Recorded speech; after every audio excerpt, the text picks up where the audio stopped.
is the Big O Show. This is the Big O Show. This is the Big O Show.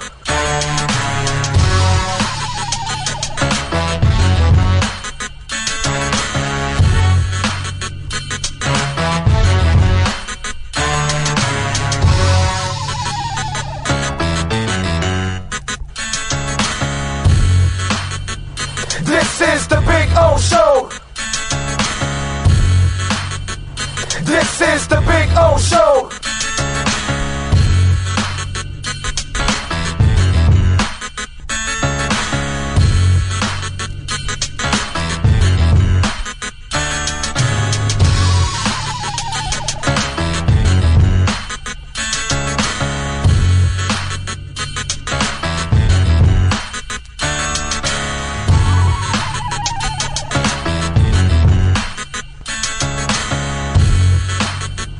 This is the Big O Show. This is the Big O Show. This is the Big O Show. This.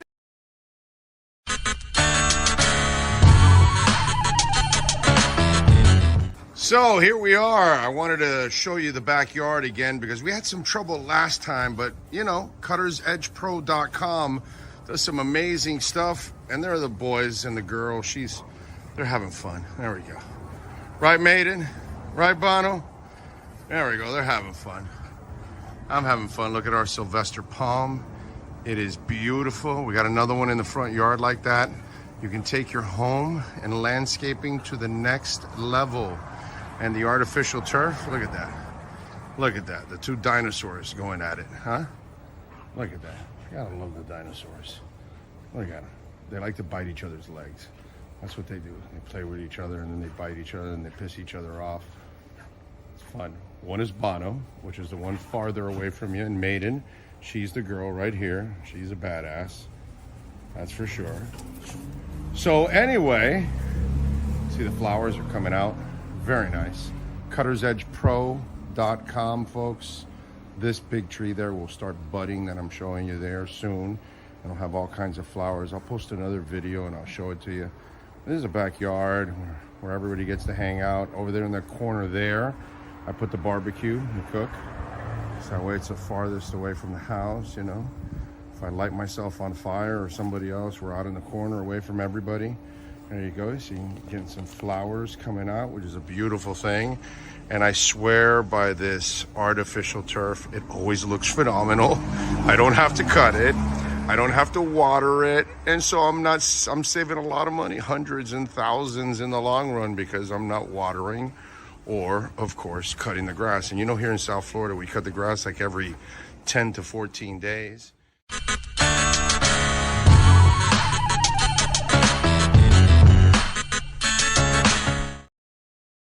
There's no need to drive around South Florida wasting valuable time looking for a new or certified pre-owned Acura. Go to the #1 volume sales dealership in the Southeast United States. Craig Zinn's Acura of Pembroke Pines. Purchase with pace and space in a dealership tailored to your needs. From home buying to providing that personal touch. Contact the 2020 Satisfaction Award winner Craig Zinn's Acura of Pembroke Pines. 888-776-5123. That's 888-776-5123. Or visit them at 15601 Pines Boulevard in Pembroke Pines. Welton Rayom has more than 62 years of litigation experience handling insurance disputes. They're committed to resolving even the toughest insurance claims quickly. Call them for a free consultation. 954-966-4646. At Welton Rayom, they don't get paid unless you win. Property damage claims to your home, business, or condo as a result of a hurricane. Welton Rayom can help. Water, mold, fire, smoke damage, Welton Rayom can help. Call 954-966-4646. When you move, you need a reliable company led by passionate folks, eager to assist its customers during a transitional process that needs to be smooth. Call Essential Moving Experts at 844-368-5750 for all your local and long-distance moving needs. You you can rely on essential moving experts. Mention the Big O Show and get $150 off. Family owned and operated, they offer free 30-day storage, full-service moving, fully licensed, bonded, and insured. Moving was never so easy. EssentialMovingExperts.com. For over 16 years, EJDConstruction.com has provided South Florida residents quality craftsmanship, accurate project management, and exceptional service. That's why EJDConstruction.com is an A-rated member of Angie's List and the Better Business Bureau. When you're looking for the right custom home builder for additions or home remodeling, please call my friend Eric at 305-433-4843. That's 305-433-4843 for EJDConstruction.com.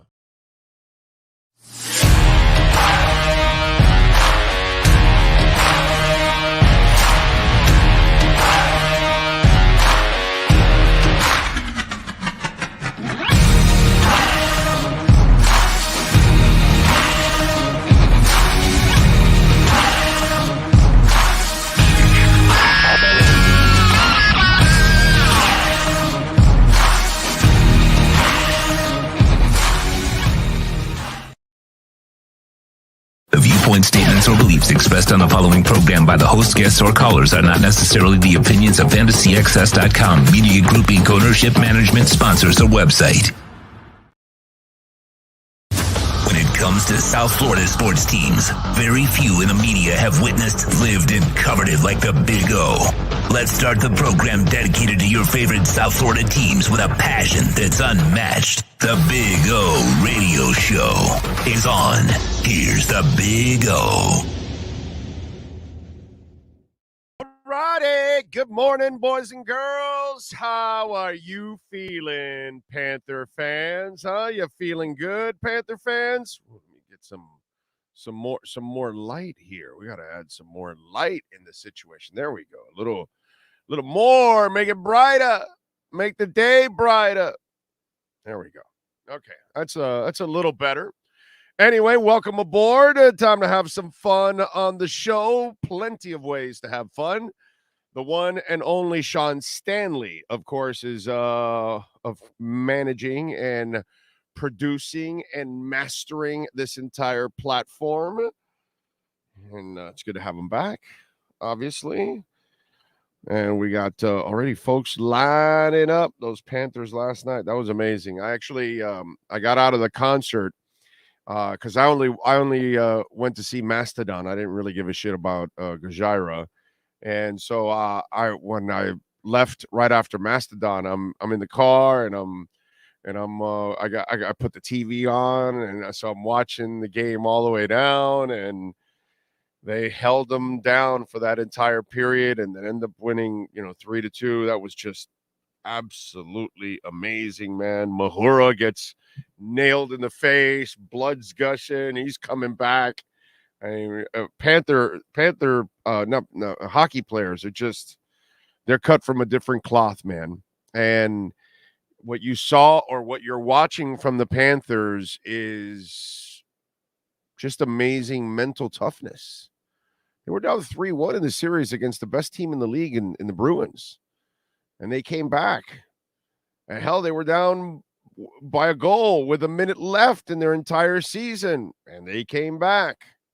Yesterday, they were down 2-0, and they came back. I mean, the resiliency of this team has been just amazing. Really is. What the Heat is doing is awesome, but what the Panthers are doing is supremely impressive. Okay, because maybe Toronto's no longer favored because, I was telling you up until yesterday that Toronto was the one that's being looked at like, okay, well, Boston was going to win the Stanley Cup. Now the experts think it's Toronto. I would imagine after last night's loss, I got to see, tonight when I watch television, all that, and see what the hell they're talking about or read or whatever. I'm sure the odds have changed. I'm sure the opinions are changing and those kind of things. And I think what's also changing, right, is the opinion of the Panthers locally for its own fan base and nationally, because We didn't see these Panthers throughout the season. This wasn't the team we were watching. We were watching a team that got us frustrated, that we didn't know what the hell they were doing. We didn't even. We were actually thinking these guys were going to miss the playoffs, and until that last month where they kind of like started to, it started to click. But up until the last month, you're thinking these guys are missing the playoffs. Like they're bad. Inconsistent goaltending, all of that. And then all of a sudden they get healthy. Bob last night played like the franchise player, played like that contract they signed him to. Last night was the sign of those. That's what Viola and Sifu were hoping for when they signed that check. When they agreed to that contract, that's the kind of play that they were talking about. And by the way, let's talk about our Cutter's Edge Pro MVP of the night.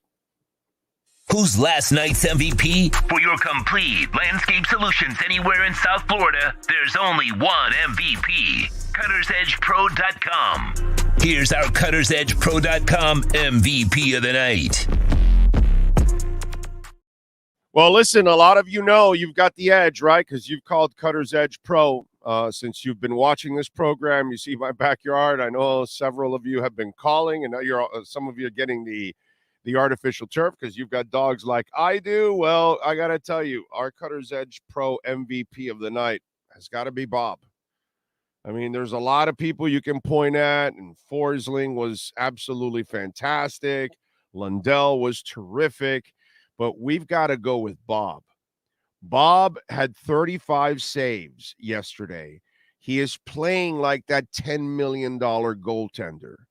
And that, my friends, is so important. Listen, I am no hockey expert, okay? I follow the Panthers religiously. I can't tell you that I follow the league religiously.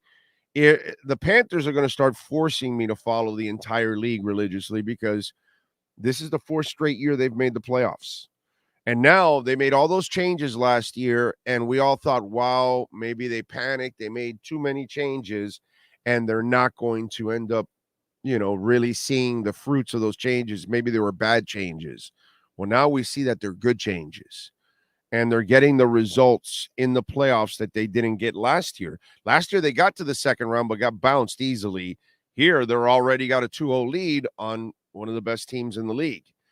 And do you want to know why Bob is your Cutter's Edge MVP of the night? I want you to know that John Tavares, Austin Matthews, William Nylander, and Mitchell Marner have combined to score 146 goals this season. They have scored 205 assists on the season. Do you know how many goals Tavares, Matthews, Nylander, and Marner have through 2 games against the Panthers? Freaking 0. Do you know how many assists? They have 205 assists between all 4 guys. Do you know how many they have? 3. 4 guys, 4 studs, 2 games, 3 assists. 0 goals. Obviously, that's the defenseman. But we also, you saw it last night. Bob had some awesome saves last night. Okay? He was integral. Hell, he was really using his head last night because he literally used his head last night on one of them. Okay? He has been on. And let me tell you, folks, if you want your business, your condominium complex, your home to have the edge, call my friends, call William, call Mike at Cutter's Edge Pro. They will take care of you. Trust me, go to CuttersEdgePro.com and go to their Instagram page. You can see a lot of the work that they've done. The artificial turf has been a blessing for us The dogs love it. They play around in it. It's just absolutely awesome. Really easy to maintain and will save you hundreds to thousands of dollars over the years. So it's going to pay off for itself. Plus, it looks phenomenal all the time, man. It's a beautiful thing. Call my friends at CuttersEdgePro.com. The MVP of the night is brought to you by CuttersEdgePro.com. Servicing HOAs, condominiums, townhomes, commercial properties, corporate parks, and malls throughout South Florida. CuttersEdgePro.com. Providing South Florida MVP performance every day of the year. I mean, think about that, man. Some pretty awesome stats there, right? Those guys have scored a lot. They've assisted a lot. They ain't doing shit through 2 games. So, impressive. Give Bob a lot of love. Chad's asking me, Mastodon is so good. Oh, I know it was a great show. Mastodon put on one hell of a show. It was a lot of fun, man. I really enjoyed it. I like Mastodon because they can sing also. You know what I mean? They jam. They're heavy, you know. And by the way, if you've never been to Sunset Cove for a concert, I love going to that place for a concert. I didn't go into the front. There was one listener that was there that he was DMing me. What's his name? Let me see. I'll look at my DMs. Gabriel Giannis. He was there at the concert, but apparently he was up front. And so he was like, hey, you here? Come up front. I'm like, no, dude, I'll hang out in the back. I'll chill out. I'll just watch. I wasn't going to go in the front and that mess. My man Grieper was in the front because he's a maniac. And then I saw the mosh pit in the middle and all that. I'm like, yeah, no, dude, I'm chill, bro. I'm going to relax. I'm good. I'm good. You know, I saw Mastodon pretty close when we were at Red Rocks. So, you know, it's all good. It's all good. That's the second time I've seen Mastodon. The first time I saw him was at Red Rocks. And then last night was my second time to see him. And then I left right away. Before Gojira could even hit a note, I was already on the turnpike headed home south and ready to go. So it was good. Although I'll tell the folks from Mastodon, I forgot the lead guy, his name, but his mom and dad were there because they live here in South Florida. And they played the same 16 songs they played in the entire tour. Come on, bro, mom and dad. So you got to play an extra song or two. Should have given us a little bit more. When he said mom and dad here, I hung out for a little bit. I'm waiting. I'm going, okay, so he's going to jam more? No. All right, I'm out of here. You know, but it was good. It was good. It was an excellent show. They freaking jammed, dude. It was awesome. I really enjoyed it. What do we got here? Brian Walters is in first. Steve Chapman, Kyle Cockrell, Jonathan Cagle, Ohio John, Lisa Rose, Giovanni, Ruben Jimenez. Yes, thank God it's Friday. You are correct. Gus 1388, Steven Gonzalez, J.G. Long, Ruben Jimenez. He says, it's been a while since I went live along with Big O. I'm always watching at my job during night shifts. Thank you, Ruben. That's very nice of you. Thank you for being a corporate time-stealing weasel. It is very important to be that. Let's see. Jethro Roberts, Alexis Palenzuela, Karen Joseph, Tua Time, Think Blue Dodgers, Isais. Let's see. Bradley Ebersaw says, Big O, Sean Stanley, what's good? Freaking legends. I'll tell you what. Thank you very much. Very nice. King Short is in. Stephen Allen. Chad says, have a work event today. Have to wear your favorite team, and I have no idea who to wear. Finns, Heat, Panthers, or Arsenal. Decisions. You got to wear Panthers, bro. Got to wear Panthers right now. Coming off those wins, you got to wear Panthers right now. What hat? I'm thinking, what hat do I wear today? You know, and I've been wearing the other Panther hat that I have on, but I haven't styled this one lately.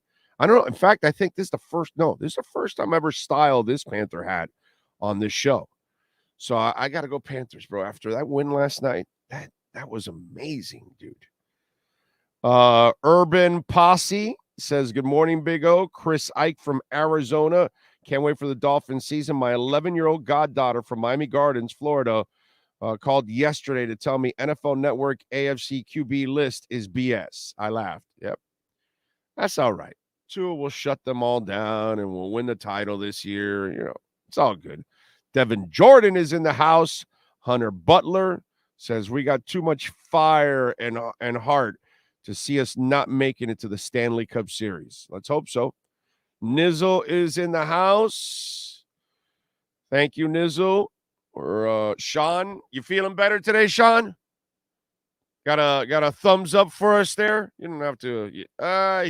It's kind of like a thumb that's kind of, it's kind of getting there. Not yet. There we go. Oh yeah, there you go. There you go. Enough Viagra. It's all the way up now. Milton Munoz is in. Are you going to Rockville? No, sir. I am not going to Rockville this year. Pat in Nashville. I was worried I sent you a message when you were in bed. You were forming the Mastodon pit, right? Don't be modest. Yeah.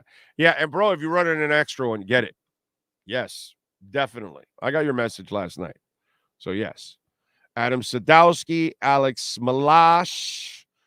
Who would Neil Rogers be rooting for? He loved the Panthers and the Maple Leafs. No, he would be rooting for his Maple Leafs. He would be, because, I mean, remember, it's about winning the championship, and his Maple Leafs had gone through a drought.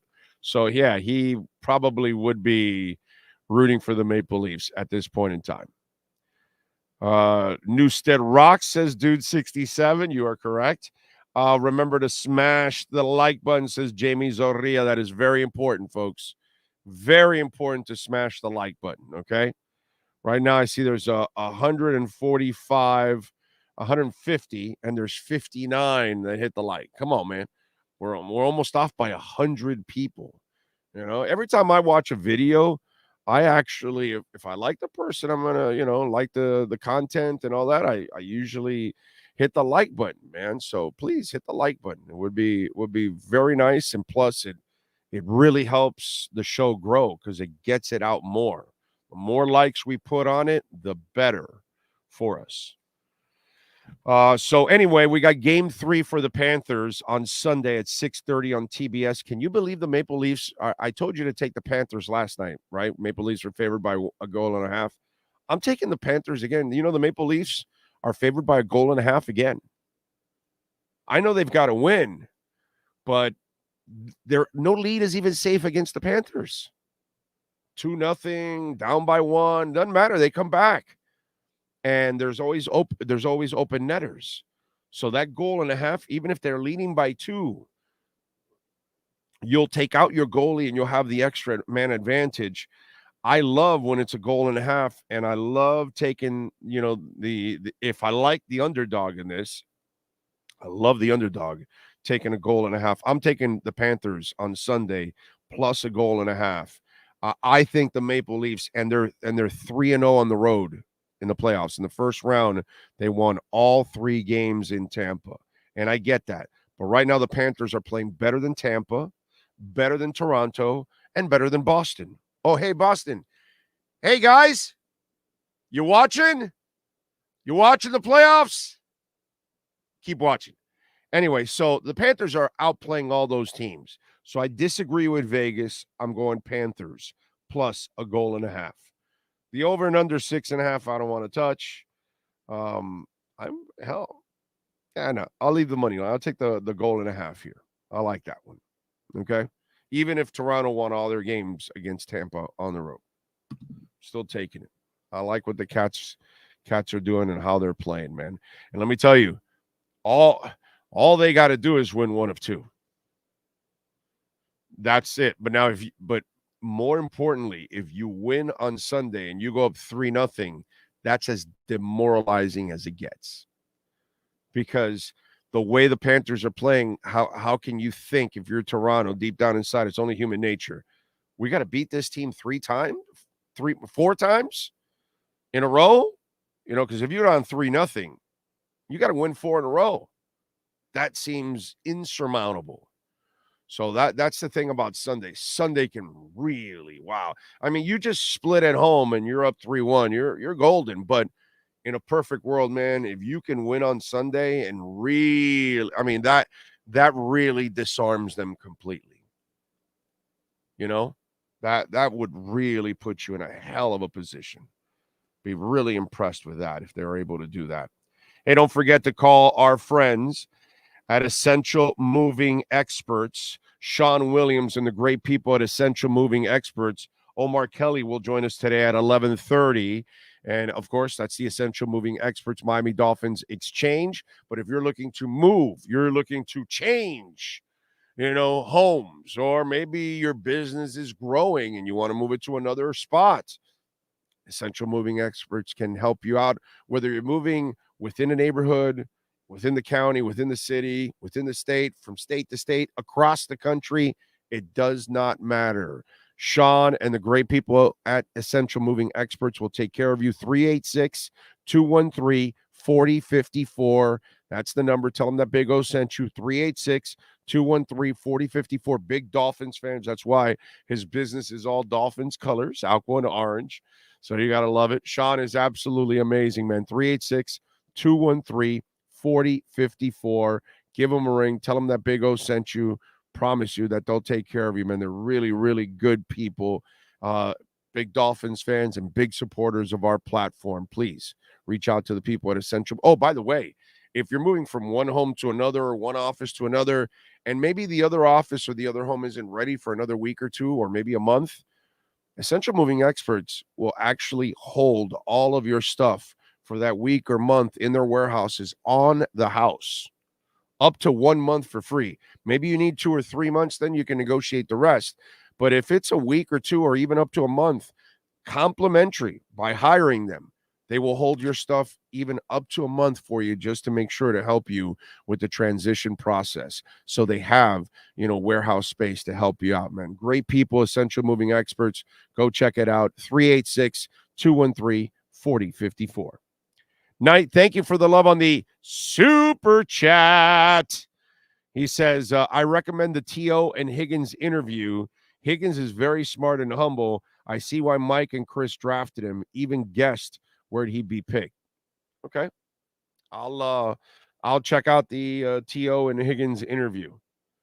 It's hard. Once I see T.O., it's kind of hard for me to just keep my attention span because it's kind of, Teal's such a goofball, and I just can't take that guy ever seriously. You know what I'm saying? I know he was a great, great talent. There's no doubt about that. But the person's such a goofball that, and I feel there's a part of me that feels sad for him. You know that? Because I don't know if you've noticed this, and but he's on any interview he can possibly be on, reality show, contest, whatever. He misses the spotlight badly. Like, he's a guy that feeds off of that spotlight and loves it, and probably is really lonely without it. Because if you look at it, bro, he is willing to be on anything and everything possible. And he's willing to do anything, race as an older guy, racing with other guys, just to bring attention to. I mean, he will do anything for attention. And it kind of makes me feel bad for him. You know what I mean? Because you kind of had your time. Hopefully you made your money. You know what I mean? You're not comfortable with just living and being just a normal person. And you're like dying to have attention. And so whether it's on social media, whether it's on a reality show, whether it's a game show, whether it's an interview, whatever it is, it's just like the guy will be anywhere and everywhere. You know what I mean? So I kind of feel bad for him because you can kind of tell that he desperately misses the spotlight that he was in with football for a long, long time. I mean, listen, all you need to know is when he was holding out and he's doing the sit-ups in front of everybody on the driveway, that's the kind of silly shit that just shows you that, you're kind of. Anyway, if you're asking, somebody's asking Cam Wolf, yes. Manny Navarro 11, Omar Kelly 11:30, Cameron Wolf 12:15. That is a guest list today. Tua Time saying, praying for your recovery, Sean. Can't keep a good wrestling fan down. That's right. That's right. Many prayers for our guy Sean to get healthy and get 100%. And Tua Time doesn't want Cam Wolf on today. Okay. He's not a Cam Wolf fan. Wow. Omar has taken Cam for last place in my world. Knight says they are very serious and professional in the interview. The way Higgins thinks about his role as a player is next level. Okay. T.O. wasn't the usual annoying T.O., says Ohio John in the interview. Okay, good to know.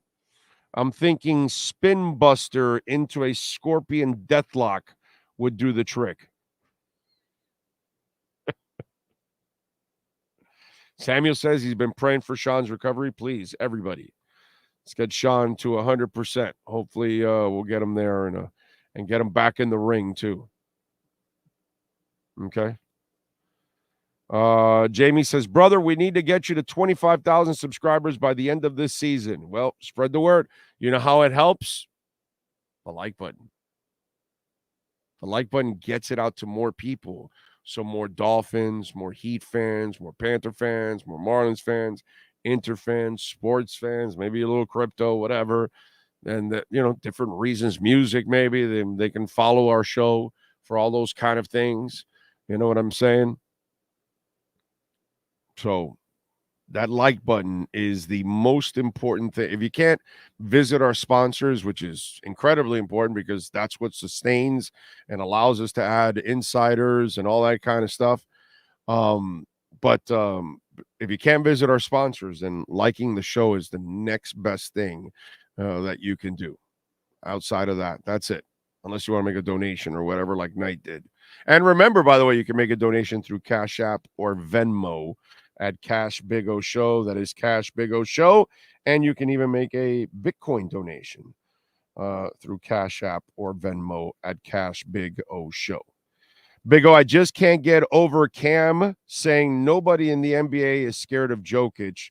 That quote made me lose my mind. He knows zero about basketball. I understand what both of you are saying. Okay? I understand what Cam is saying, that nobody is scared of Jokic, I think, is what I'm reading. It's kind of like the way LeBron comes at you, Michael has come at you. It's like an intimidating way that it comes at you, that you're expecting it. Jokic, it's kind of, he's super effective. He does everything, right? But it's not really in a Moses Malone fashion. You know what I'm saying? It's not an explosive David Robinson flying through the air and running like a deer from one end of the court to the other. It's like this physical freak that you can't deal with. Wilt Chamberlain, that I think that's what he's saying, that Jokic is not the kind of player that puts fear into you because they have an intimidating fashion in the way they play.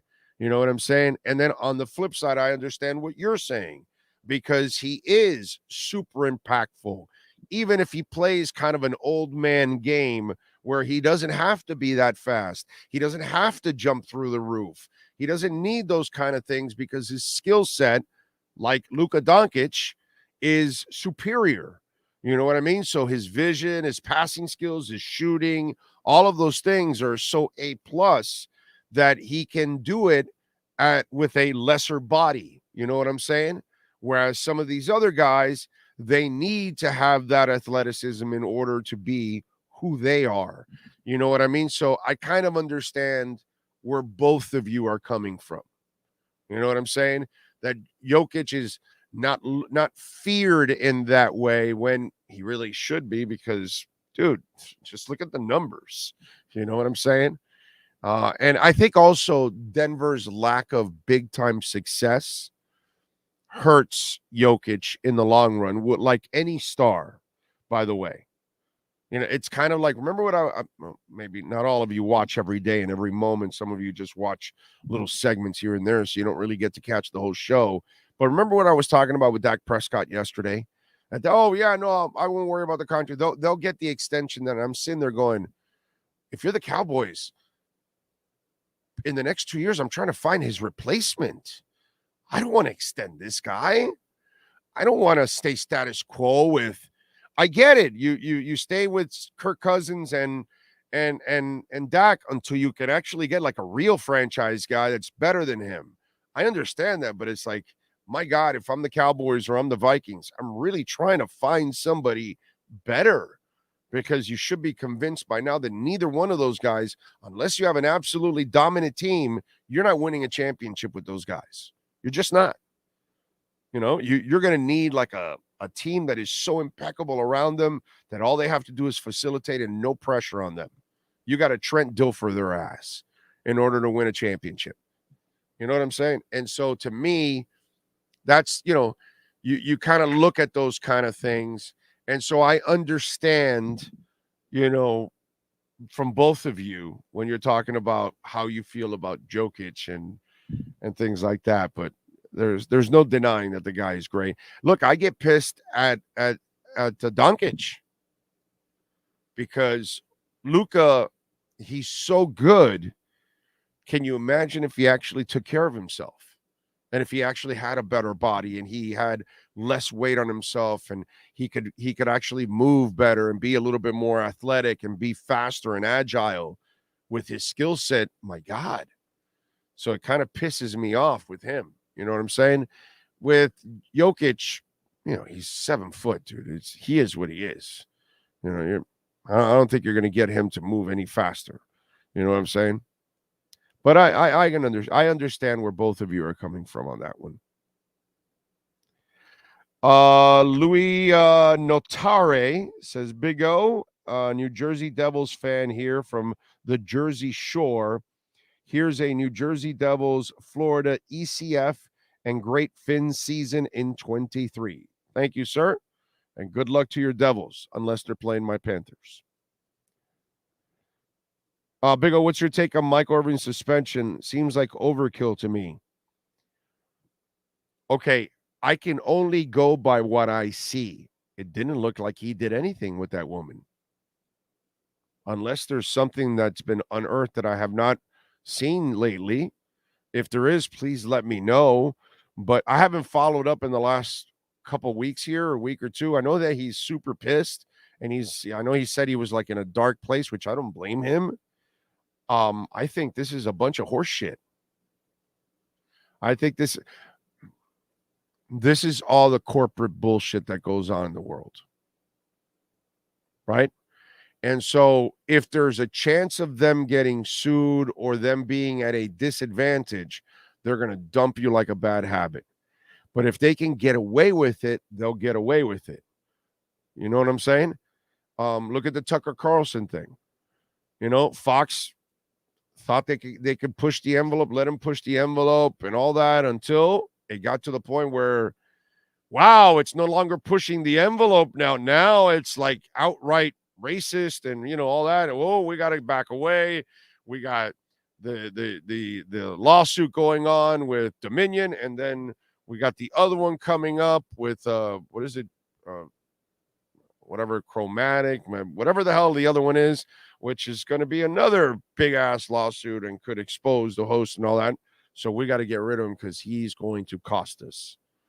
And that's kind of the way it is. They're just protecting their ass. And they don't know if Michael is guilty or not, but they want to protect themselves. So they'd rather hang him out to dry, even though it looks like there's no evidence. She didn't walk away like she was disgusted by some kind of advance that he made or he grabbed her somewhere where he shouldn't, which he didn't do anything of that. To me, this was a load of crap, to be quite honest. And the way Marriott has handled this too is kind of embarrassing. So, but typical of the corporate world. And let me tell you something. This is why a couple of years ago, when I was, at QAM, and I was dying to get the hell out of there. And I was getting tired of being part of this corporate freaking world. It's just no fun, and it's all lies and bullshit, and they're doing anything and everything to cover their asses and do anything and everything, for the lies to make money, and that's what that whole business is all about now. It's not about you. It's not about telling you the truth. It's not about unearthing anything that's right. It's not about reporters and writers and people in the media that they do things the right way. No, it's about how can we do things to create more money, even if it hurts people, even if it's inaccurate, whatever it is. I'll give you like you saw what happened with the whole Fox mess, that all those people were lying, to the entire public and telling them lies about the election, all that stuff, because for ratings, that's all it was, and to feed a bunch of people that were getting fooled, right? So that's what this is all about, right? Money and all that kind of stuff. I'll give you something that is like nothing compared to that. Okay, this is so minor, but it's nothing compared to that. But it's what leaves the taste in your mouth when you work in my business. Okay, so I've told this story before, I think once or twice. We have the Dave Wanstead show on QAM. Okay, so I find out that Pat Surtain is not playing this week. I am hired to be a beat reporter. Okay, I'm hired to unearth, information, news. Okay, I know nobody does that in this town except for the writers. I'm saying electronically for years. Nobody does it. Okay, not television, not radio. There ain't anybody unearthing any breaking any news or nothing whatsoever. Okay, Hank was one of the few. Myself, electronically, I'm trying to remember who really like. I'm not saying somebody I got one story. I'm talking about like lots of stories. There's not a lot of people in the electronic media. There really is. Can anybody think of somebody electronic, not a writer, electronic, outside of Hank and myself, electronic, who broke a lot of stories? I'm trying to think of the history here in South Florida. Electronic again. I don't think there's a lot. So anyway, you hired me to be a beat guy, right? So I find out that Surtain's not playing. But we carry the Dave Wanstead show. And Hank does it, by the way. But they pre-record the show a day before. It airs on Friday. They record it on Thursday morning, right? Hank goes over to the office, to the facility. They sit down, boom, whatever. Barry's a writer, Brian. Anyway, so they record on Thursday, plays on Friday, boom. So I when you have a story, you don't just go on air and break the story. You first tell your program director, your station boss, whatever, your bosses. And so I tell her, hey, I got a story. Pat Surtain's not playing. And I'm told, oh, we can't break that story. Why? Well, because Dave Wanstead told Hank in the coaches show that Surtain will be warming up before pregame for a game time decision. And I'm like, there ain't no game time decision. He's not playing. Well, no, we can't do that. So is that a service to you? Is that a service to the person that's trying to gamble? Is that being honest? You know what I'm saying? And so this is the kind of bullshit that you deal with behind the scenes. And, and then and it only got worse after that because the people that took over after that and after that, like what you have now, they're such wussies. And they will not say they don't want you to say anything negative. Like I told you, the clown that's there now, that fool came up to me and said, Do we have to call Whiteside a knucklehead? And it's like, it's like, bro, get out of my face. It's like, yeah, I'm gonna call him a knucklehead. Yeah. He left a semi-automatic rifle unlocked in his car. Yeah, I'm gonna call him a knucklehead. Of course I am. And he's just worried.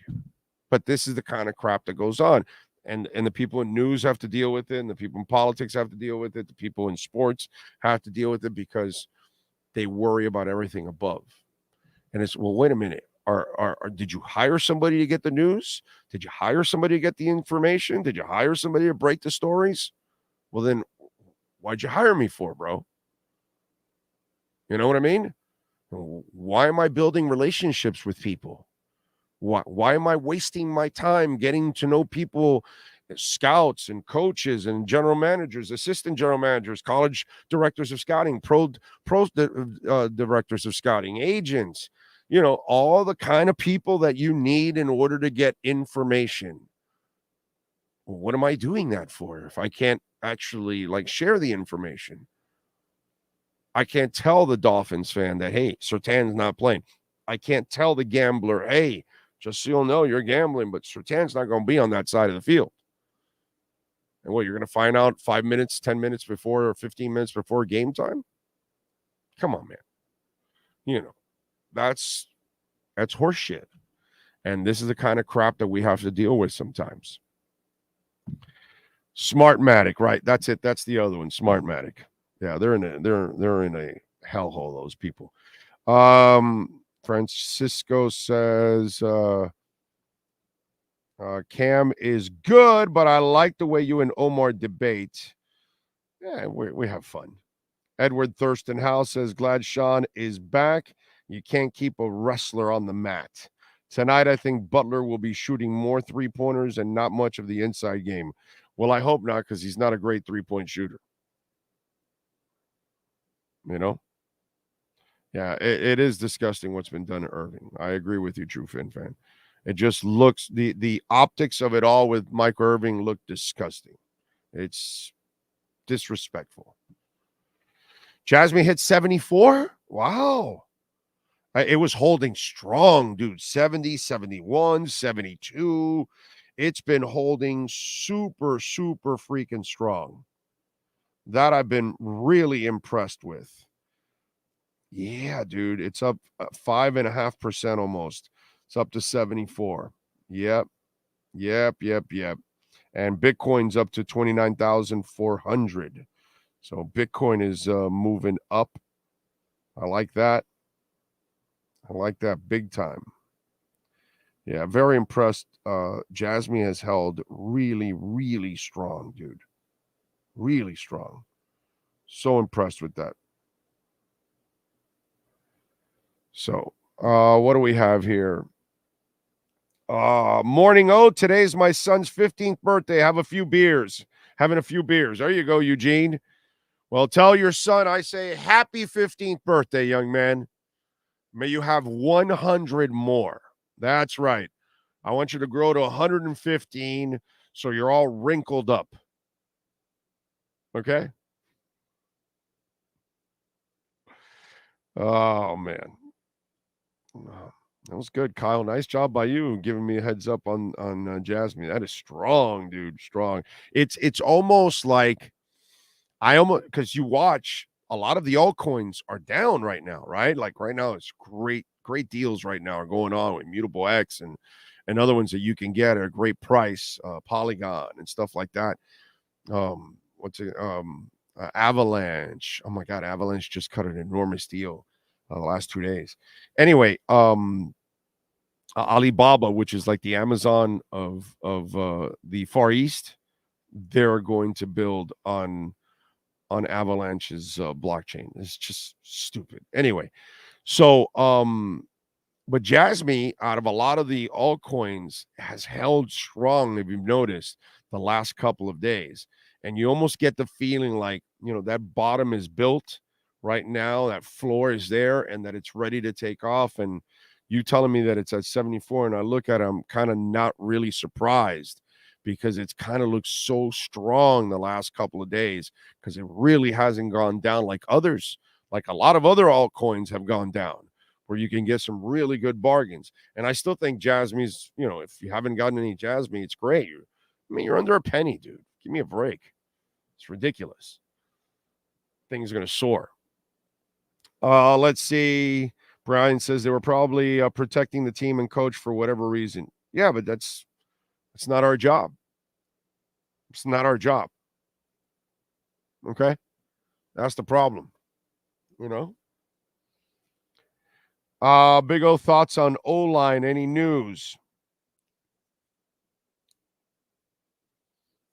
I got some news for you. I got some, not news, but how about if I give you an option? Can I give you an option? Can I say there's an option? Maybe something that you might bring in for competition purposes? So we are talking about June 1st. Remember, right now it is Cinco de Mayo. Well, you're going to go out and have a Negra Modelo or Dos Equis or something like that. By the way, the dark roast Dos Equis, Negra Modelo is probably one of my favorite beers of all time.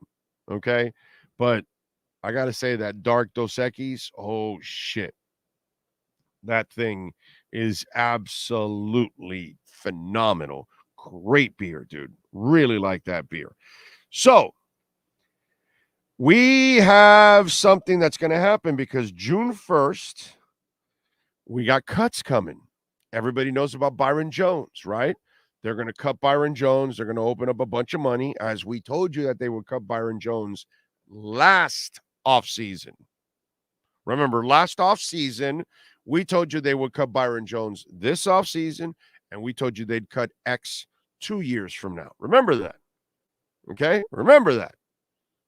Everybody else might tell, oh, it's going to happen now. No, I tell you a year and 2 years ahead of time what's going to happen sometimes. All right, anyway. So other teams may be making some cuts. And there are teams that are in some salary cap issues. One of them is the Washington Redskins. Yes, sir. And according to Ben Standig, who has been covering the Redskins for a long, long time for The Athletic, he says that the Commanders, I keep saying Redskins, right? Commanders could be cutting 2 offensive linemen, okay? And one of them might be an interesting option. One of them is Chase Rollier, which I don't really think that one is that sexy of an option, to be quite honest. He's had a whole bunch of injury problems and all of that. But Andrew Norwell has been a very good lineman over the last few years. Yeah, with Carolina, with Jacksonville, and with Washington. I believe he signed like a 2-year, $20 million deal or something like that. But apparently they could be cutting the 31-year-old. And this is the kind of guy that you're going to get on a very short deal, on a 1-year deal or something like that. And he's not going to want to go to a lot of places. But Norwell is 31. He's 6'6", 310. He's got some size. He can move around. He's not a bad lineman. And I was thinking, man, you've got that left guard position. This is a guy that if he becomes available, I wonder. I'm not even sure if they would be interested in him. Okay, I'd be lying to you if I told you, oh no, the Dolphins are interested. I'm not telling you that whatsoever right now. All I'm telling you is that, I'm looking around the league and I'm finding out that this guy may be available. The Rollier guy is not interesting to me, but Andrew Norwell is a guy that, you know what? He might be serviceable. He might be competitive. He might be able to start for you, at that left guard spot. He might be able to compete for that job. Who knows? But I'm just saying, not bad, because they're over the cap by 12 million, I think, or something like that, and they need to open up a bunch of cap space. So that is one that can't tell you much. Outside of that, as I've told you before, I'm expecting them to sign a tackle, and maybe it's also a June signing, but I would imagine that you're going to see Fleming possibly sign with the Miami Dolphins. And I've said this already a couple times, okay? And because a lot of people out there, they're constantly bringing up Taylor Lewan, and I've brought up the point that Taylor Lewan plays left tackle. So I don't think that Taylor Lewan would be the guy that they're going to bring in. I really don't. I think that the Cameron Fleming kid, or man, whatever, is the guy that's going to be the option for them. Okay, they brought him in for a workout. What was it? A couple days before the draft, and I think that that's the guy that I told you that it's either him, Taylor Lewan, and what was the other guy that was Brandon Shell. Those are the guys that are kind of available. Brandon Shell, Taylor Lewan, and you got Cameron Fleming. So the problem why I'm picking Cameron Fleming over all three is Taylor Lewan is only a left tackle, never played right. Okay. And he has to compete for the right tackle spot, not the left tackle spot. And then Brandon does not excel at left tackle. He did a good job at right tackle. He can't play left tackle. But Cameron Fleming can play both. So it behooves you, if you're the Dolphins, to sign Cameron Fleming, because he battles with Austin. He either wins or loses the job with Austin, and then he's ready to fill in for Austin or fill in for Teron Armstead. And that's it. Right? And then if you have an injury with Teron Armstead, you move Cameron Fleming over to left tackle and you start Austin Jackson at right tackle. So you have Austin as your swing if Cameron beats him out. But the problem is Shell and Lewan can not be swings. And so that leaves you at a disadvantage if you're the Miami Dolphins. So math tells me that, 1 minus 1 equals 0. 1 plus 1 equals 2. So Cameron Fleming is a 2. Taylor Lewan and Brandon Shell, 0. They do one thing, they can't do the other. Kind of washes one with the other. Plus, Taylor Lewan has been a sack of injuries lately. Okay? So that hasn't been good for him. Note her body language. She takes a step back, then another, then puts both arms behind her back and walks away. Irving then gestures to the security guard by slapping himself, not once, but 3 times.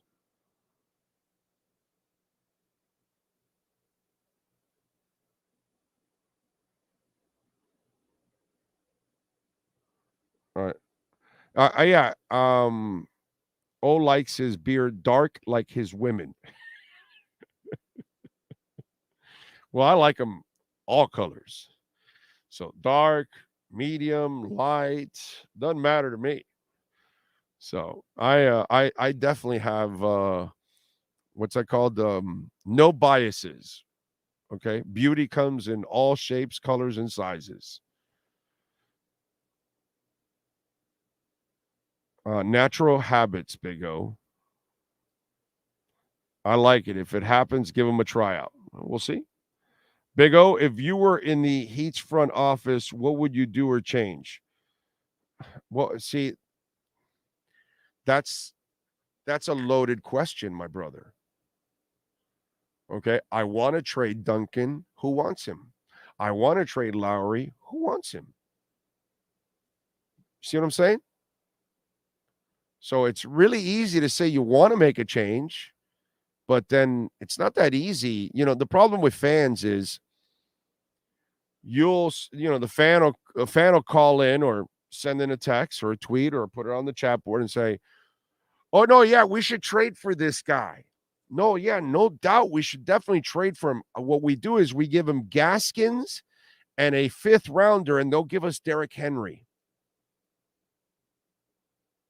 And that's the problem with fans.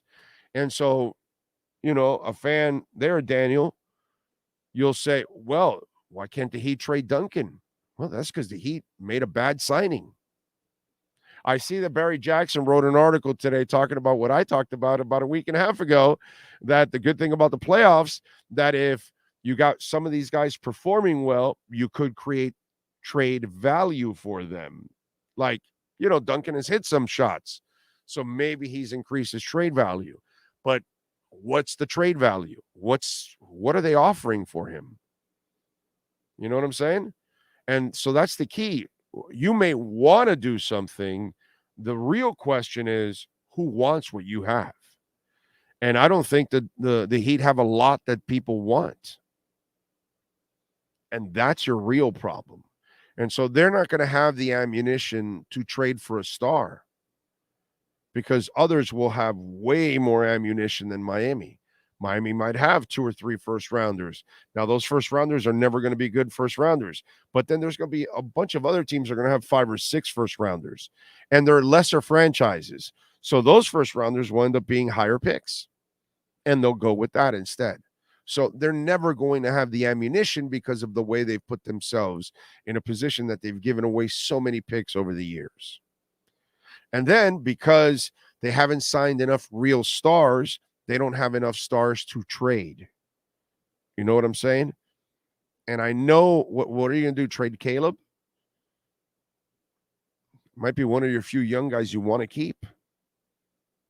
You know what I'm saying?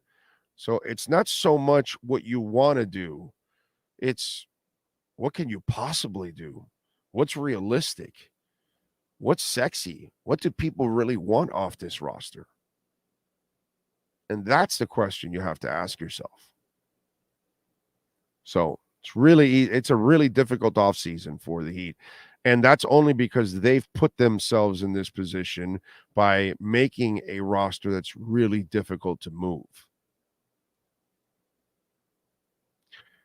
And the Heat front office would insult Bam's mother and ancestors and immediately put him in the game. I don't know what that means. In the Heat front office would insult Bam's mother and ancestors and immediately put him in the game. I don't know what that means, EJ. The joke went over my head. When Luan is healthy, he's a stud. Yeah, but he's never healthy anymore. So that's, whatever. If I had wheels, I'd be a bicycle. If my grandmother had balls, she'd be my grandfather. Right? No, I get all the ifs. I'm not signing again. Taylor Lewan does not play right tackle. I'm not sure if you heard me. You know what I'm saying? So he doesn't play right tackle. He's interested in playing left tackle, and that's because he only plays left tackle. They have a left tackle. Taylor Lewan is not an option here. Let's see what else. Good morning, Big O, from Brian Morgado. Want to give a shout out to Miami-Dade College baseball as we host Pensacola State in the regional semifinals this weekend. Well, all right. Way to go, Miami-Dade College. Go out there and crush Dougie Fresh's Pensacola State in the base. And what is it? Is it baseball? Yeah, baseball. There you go, Dougie Fresh. Your Pensacola State is going down. I would imagine they're from Pensacola, Florida, right? Or is there another Pensacola somewhere?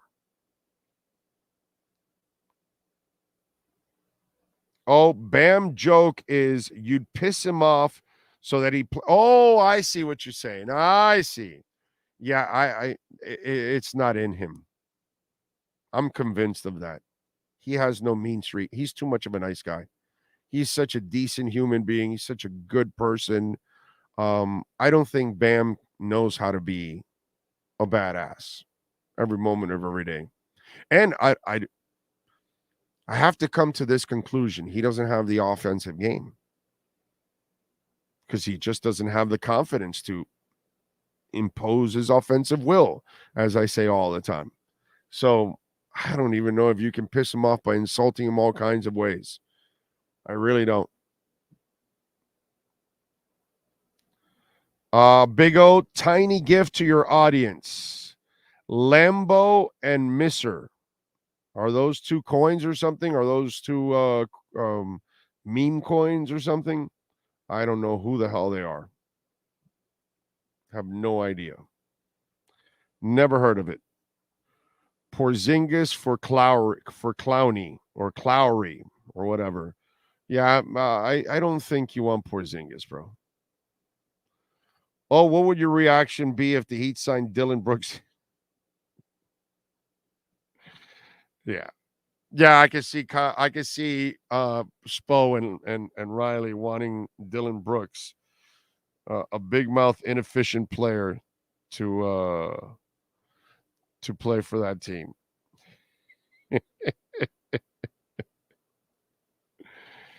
Oh man. Let's see. Bam he can't stretch the floor and shoot threes, unfortunately. Heat favored by 3.5 against the Knicks. The over and under is 208.5. Knicks are plus 140 on the money line, and the Heat are minus 165. Obviously, they're expecting Jimmy to play. That's why they are locked and loaded and ready to go. How about yesterday firing Mike Budenholzer? 5 years, you win the division straight, 5 straight years. You win a title. Okay, a 60-win season. You are, obviously you get upset in the playoffs and outcoached. But I think Spo outcoaches everybody in the league pretty much. So unless you have better talent than him, if your talent's kind of even or right around the same, Spo's going to beat you more often than not. But the man lost his brother in a car accident. So that must have been playing in his mind. And wow, I kind of really unfair to fire Mike Budenholzer. I really do. I think it's cold. You want to put him on a hot seat for the next year and tell him, hey, Mike, we can't have this again or something. Fine. But wow, after all he's done for you, it's a cold, cruel world, man. All right, let's take a quick break. Hour number 2 is next. Manny Navarro in our Canes Wear Miami Hurricanes report is next. Welton Rayom has more than 62 years of litigation experience handling insurance disputes. They're committed to resolving even the toughest insurance claims quickly. Call them for a free consultation. 954-966-4646. At Welton Rayom, they don't get paid unless you win. Property damage claims to your home, business, or condo as a result of a hurricane. Welton Rayom can help. Water, mold, fire, smoke damage, Welton Rayom can help. Call 954-966-4646.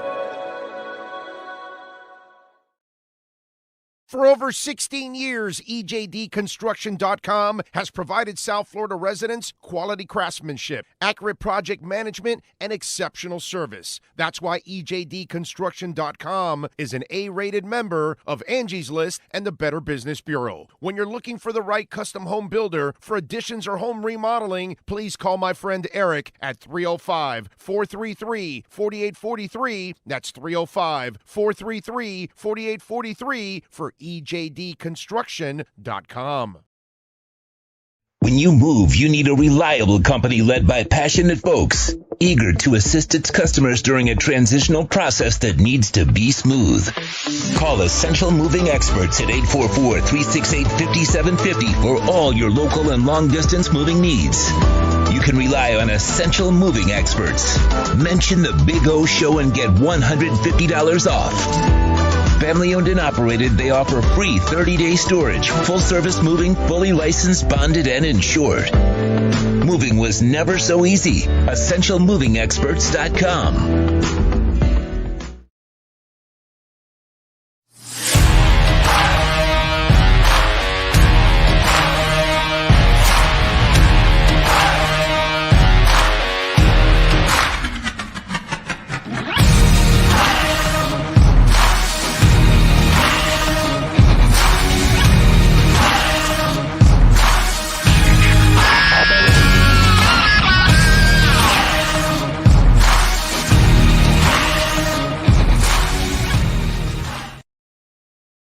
If you're a Miami sports fan, then there's only one store to go to, and that's Caneswear at Miami Fanwear in Davie. They're your one-stop shop for all your Inter Miami CF, Canes, Dolphins, Panthers, and Marlins merchandise. They have hats, t-shirts, game day jerseys, and so much more. Located at 2511 South University Drive in Davie, and open 24/7 online at caneswear.com or intermiamiwear.com.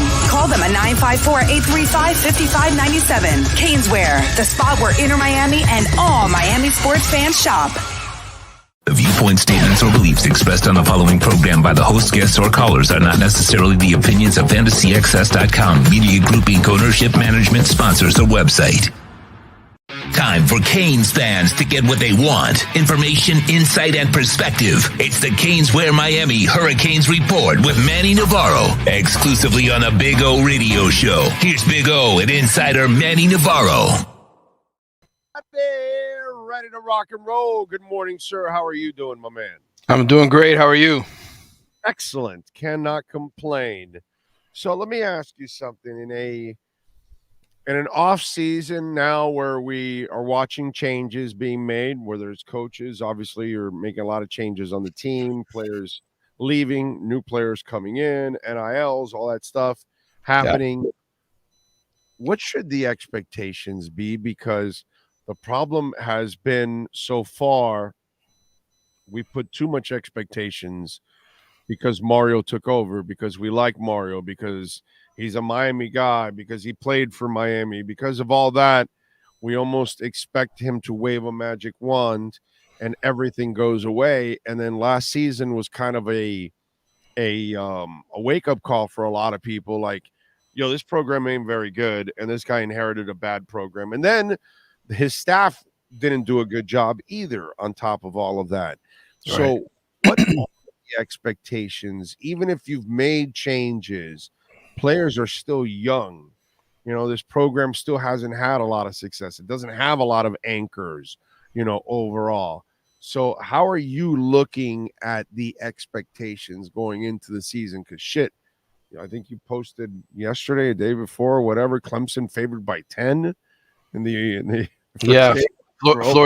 Florida State favored by 16.5. Yeah, there were some early lines from Bet Online that were put out for games this fall, and obviously there's still a lot more roster moves to be made. But to your point, I mean, I think it's a very interesting question because, I'm about to record a podcast later today with Carlos Ledo, who's another guy who's very plugged into the program and just history and stuff like that. And we were sort of talking about what is a natural step in year two, right? Like you can go back and look at this program before it won national championships with Howard Schnellenberger, and basically, from 1979 to 1980, the kind of transition that it made to go towards a championship.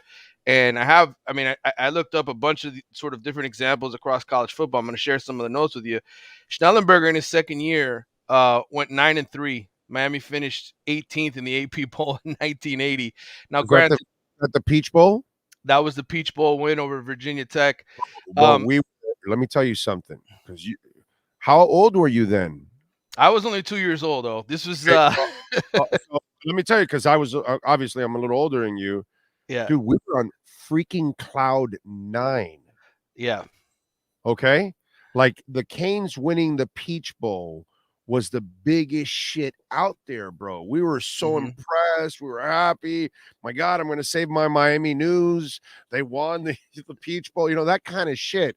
It was, and it's just a Peach Bowl, but it was just one of those things that for a young program, it was an incredible accomplishment, at that point. So to win the title, then what is it? 2 years later, right? I think it is 3 years. 3 years later, yeah. 3 years later, it's just ridiculous. But I remember the U winning the Peach Bowl like it was yesterday, and I remember the buzz. And I remember people writing in the paper and all that kind of stuff. And it wasn't like sports talk was anything existing at that time, but just amongst ourselves, it was like, wow, man, our UM actually made it to the Peach Bowl. It was just like one of these incredible feats. And it shows you that, Lou Saban brought in a couple of decent players, and then it was Howard that then really started to take some of his players and then others to the next level. Well, they were 5-6 in Howard's first year, and I was looking at the roster, right? I'm like looking at this 1980 roster, and I'm gonna throw some names at you. Albert Bentley was an NFL running back, right? I mean, he was a running back on that team. Mhm. You had Jim Kelly as your quarterback, an NFL quarterback. You had Lester Williams, an offensive tackle, who I think was an NFL. Wasn't he a first round pick, Lester Williams? Maybe, I'm not sure, Yeah, but I think he I was. think you're right. Anyway, you had Fred Marion, you had some other guys. So I'm thinking to myself, can you compare Miami's talent, right? Like think about it in just progress. Does Miami have an NFL caliber quarterback? Probably. Tyler Van Dyke is probably an NFL quarterback. Do they have an NFL running back? I don't know. Do they have Ronnie Lepet or Fred Marion on defense? Those are some of the guys. Jim Burt, who played in the NFL for many At years. the moment, we don't know. Right. We At don't the know. moment, we don't know. But Shit, Jim Burt ended up winning a Super Bowl. I mean, yes, bro. I mean, Jimmy, give me a break, bro. You were talking about some players. That's why I right. told you Saban left him a couple guys, and then he took it to the next level by trying to really recruit locally and really keep some of the guys, and that was enormous too. I think that's sort of a perfect example because Miami's so far removed from from its heydays, right? That's 20 years. It's almost like it's like a Schnellenberger sort of takeover because things have been so bad here for a while that you think of Mario in that way. Can he go from a 5-6 to a 9-3 type season? Just some other examples, though, and I'm going to talk about this on the podcast that I record later. But just Nick Saban in his second season at Alabama. Remember, Alabama was a mess when he took over Alabama. They went Yeah, 12-2. They went 12-2 in his second season. Okay. yeah. They didn't Uh, have bad talent on that team. Shula actually did a no, decent job of recruiting. It's right, just he's not half the coach that Saban is. That's correct. all. Dabo Sweeney, which I think is probably a more comparable comparison with Clemson, Yeah, right? Tommy yeah. Bowden, they went 9-5 in his second year. Um, and then Jim Harbaugh 10-3 in year number 2. You got to look at Michigan as a program you hope Miami can be, right? Because they've been to the playoff 2 years in a row. So I don't know. Those are some sort of examples of what's a fair expectation for year 2. I think that's, if you want to be really good, if you want to be a playoff team down the road, that's what you kind of hope happens in year 2. Get to 8-9 wins. I think for Mario to do that, it would show real progress. It would show that he's got his fingerprints on this roster, that he's really changed the culture. But I don't know if they'll get there. I really don't know. We don't know how many Jim Burts and Fred Marions really are on this team. I think it's really slim to none that they can Hmm. get to 9 wins. If they Yeah. get to 9 wins, then Mario just him and his staff did just one of the great coaching jobs of all time, because to get them from where they were and with the changes you've made and a whole bunch of guys that haven't played together and a new scheme on offense and everything, I think 7 to maybe 8 wins Right. is really like a realistic max for them. If they get to 9 or more, oh my God, then the staff did a marvelous, marvelous job. I think it's really unfair to think or unrealistic to put those kind of expectations on this team that you're going to get 9 or 10 and get into a big bowl game. I just don't see that. I just don't. I'm with you. I think 8 wins is probably the most realistic, right? Like get top 7, 8 out at is 8 wins. yeah, I think 7 or 8. Right. I wouldn't be pissed if they won 7 or 8.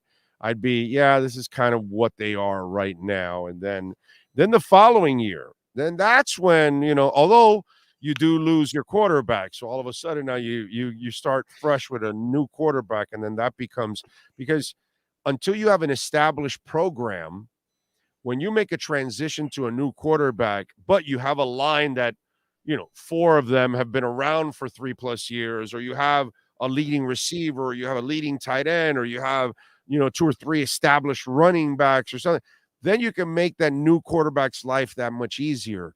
But the problem is that next year, when you get a new quarterback, there's going to be a lot of new faces out there too at the same time. And that's just not good for a program. In order for you to make the constant transition at quarterback, you better have a nice foundation offensively around him. And they haven't developed that. It's not their fault. It's just there's not enough time to do that yet. Right. And I think the transfer portal, a lot of people are obviously looking at that saying, why haven't they acted more, right? Like they've got one pickup here since the end of spring football. I don't think there's a lot of talent this year in the portal. I think a lot of the best players are staying put where they are. I think a lot of the guys are probably getting taken care of by their schools now because NIL collectives are sort of in place, so there's less incentive to leave. They have the best players are not leaving those schools for greener pastures unless they're going up in rank, right? Like they're going up to a better Power 5 program. So I think for Miami, unfortunately, it's just not a very deep talent pool in the transfer portal.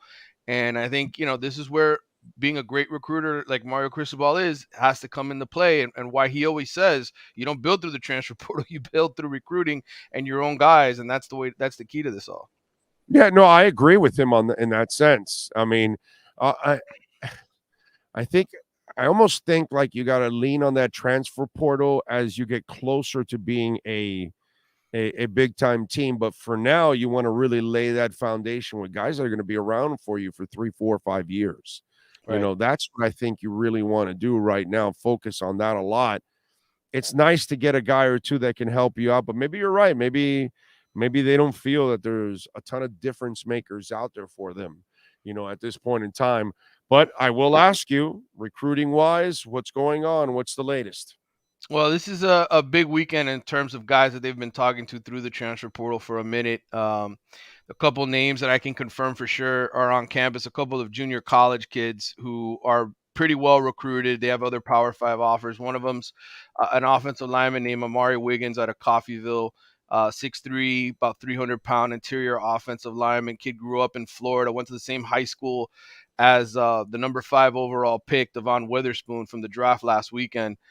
Pensacola Pine Forest, and I exchanged text messages, or actually DMs today with him, and he said he was on campus. He'll be here through the weekend. He's got a trip to Illinois next weekend, so he'll make a decision down the road, but Miami's definitely in it for him. I think he's sort of the center of the future for Miami if they're able to get him. He's kind of the guy that would, I think, replace Matt Lee after this coming season. You have a receiver, Shamar Kirk, another JUCO kid, out in California, originally from Tennessee. He's a little bit older because he didn't play football right away after graduating high school. He's 22 years old, over close to 1,500 yards receiving, 15 touchdowns the last 2 years. Both of those guys are on campus. There's 4 others that Gabby Urrutia from 247 Sports and some of the other guys who stay on top of this stuff every single day. A.J. Allen, a running back from Nebraska, was a true freshman this past season, broke his collarbone after 4 games, but I think he had 190 yards rushing and a couple of touchdowns after 4 games. He was kind of the backup running back there. Miami's looking for a little bit of depth at the running back position. You got a couple more defensive players, including defensive tackle, Louisiana Tech's Kiwi Rose, and Ole Miss defensive tackle Tywone Malone.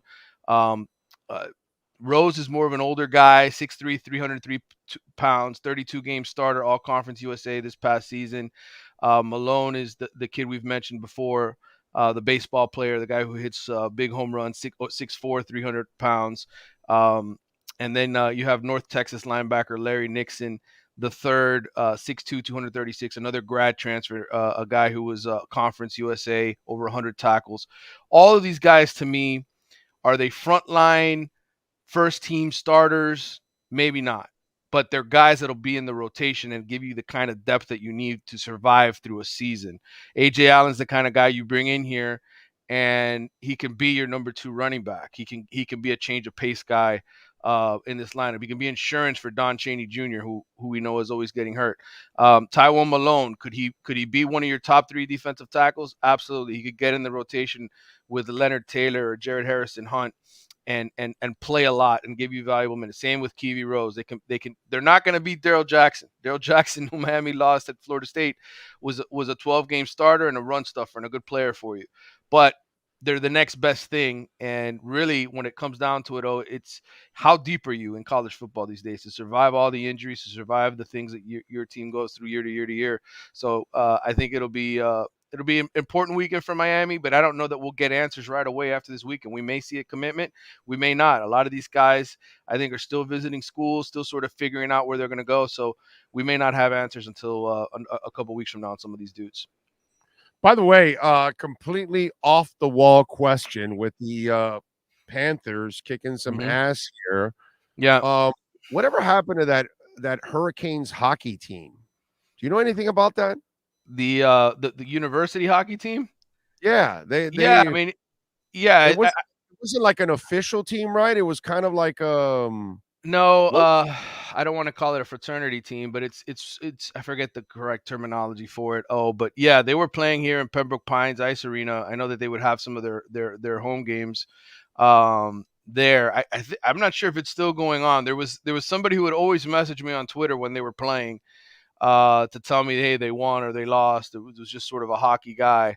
Yeah, I don't know if they still have the team or not. I haven't heard any updates in the past year, but I know I was still getting messages up until a year ago. What about them? no, What do you got? I'm just wondering if they were Yeah, still around. You know what I'm yeah. saying? They actually their crest, their logo was actually pretty freaking cool. Like Hmm. I liked it. You know what I'm saying? So I just put in a search for, University of Miami hockey because I'm kind of intrigued on like I, what happened to, I think you they're know, called club teams now that I think about it. I think that's the way they refer to it in college. Yeah, okay. Yeah. If yeah, anybody has information, do they still do it? I'm just wondering, because that's kind of yeah, it's interesting if that actually became something and they would actually add it as a legitimate sport. That yeah. would be funny if, Well, not that I'm pretty sure they're not because I think Title IX hurts a lot of that kind of stuff. In terms of getting the financing and matching the scholarships and whatnot. So, but those guys have fun. I know that. I know they enjoy playing. And I think it's just mostly in-state schools is who they play against. There's not a whole lot of traveling. right, You right, know. right, So, right.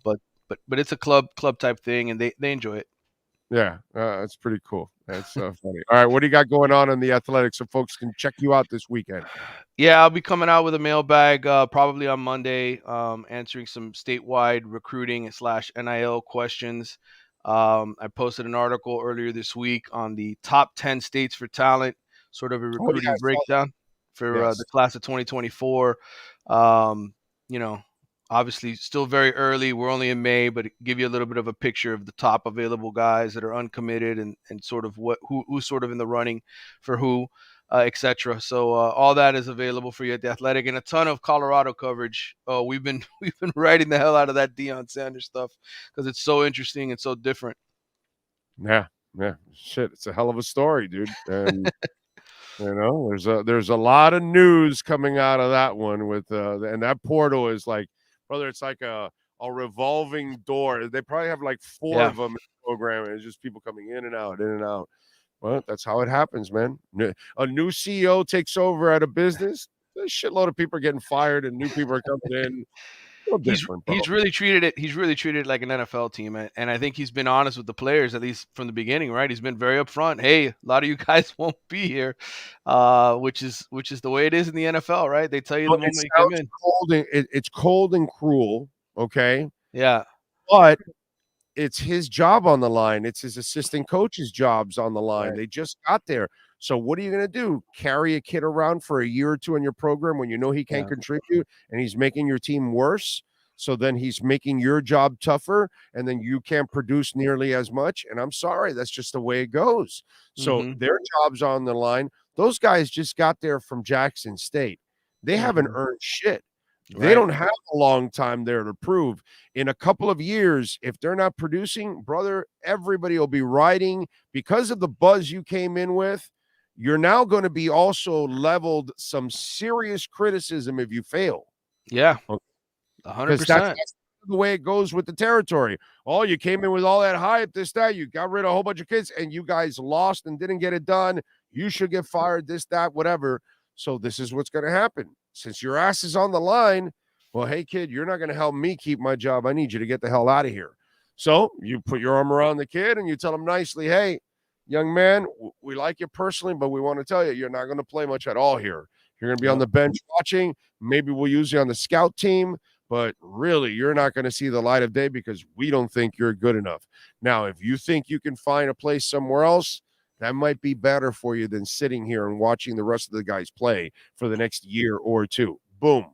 And you move on. But hey, look, dude, Mike Budenholzer, 5 straight division titles, 60-win season, a championship.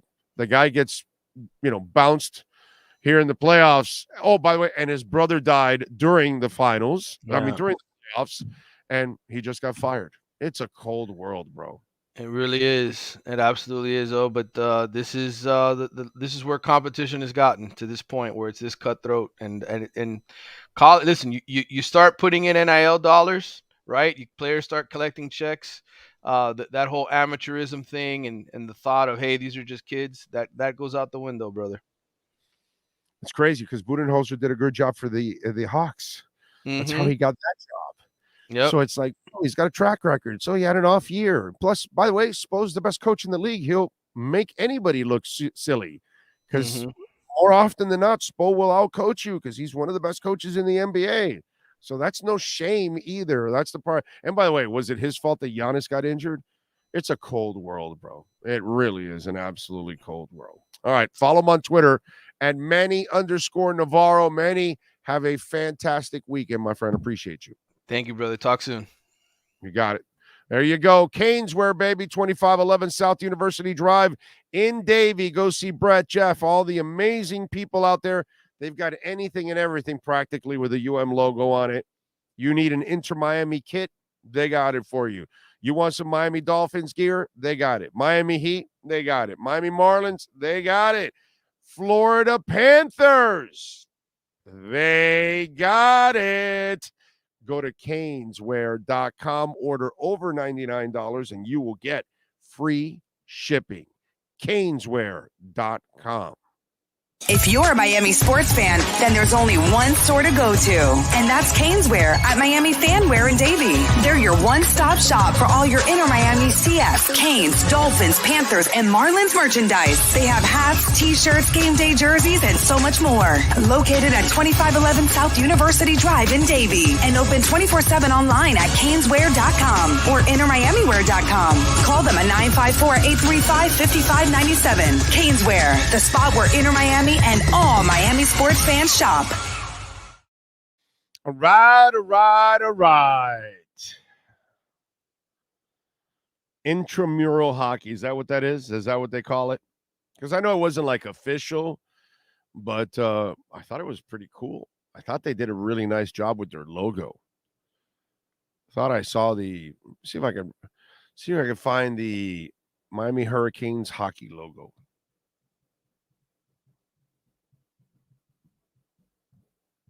I mean, I thought it was so cool that I wanted to get a Canes hockey jersey. That's what I wanted to do. Let me see. I wanted to get one of those logos. Let me see. Where is it out here?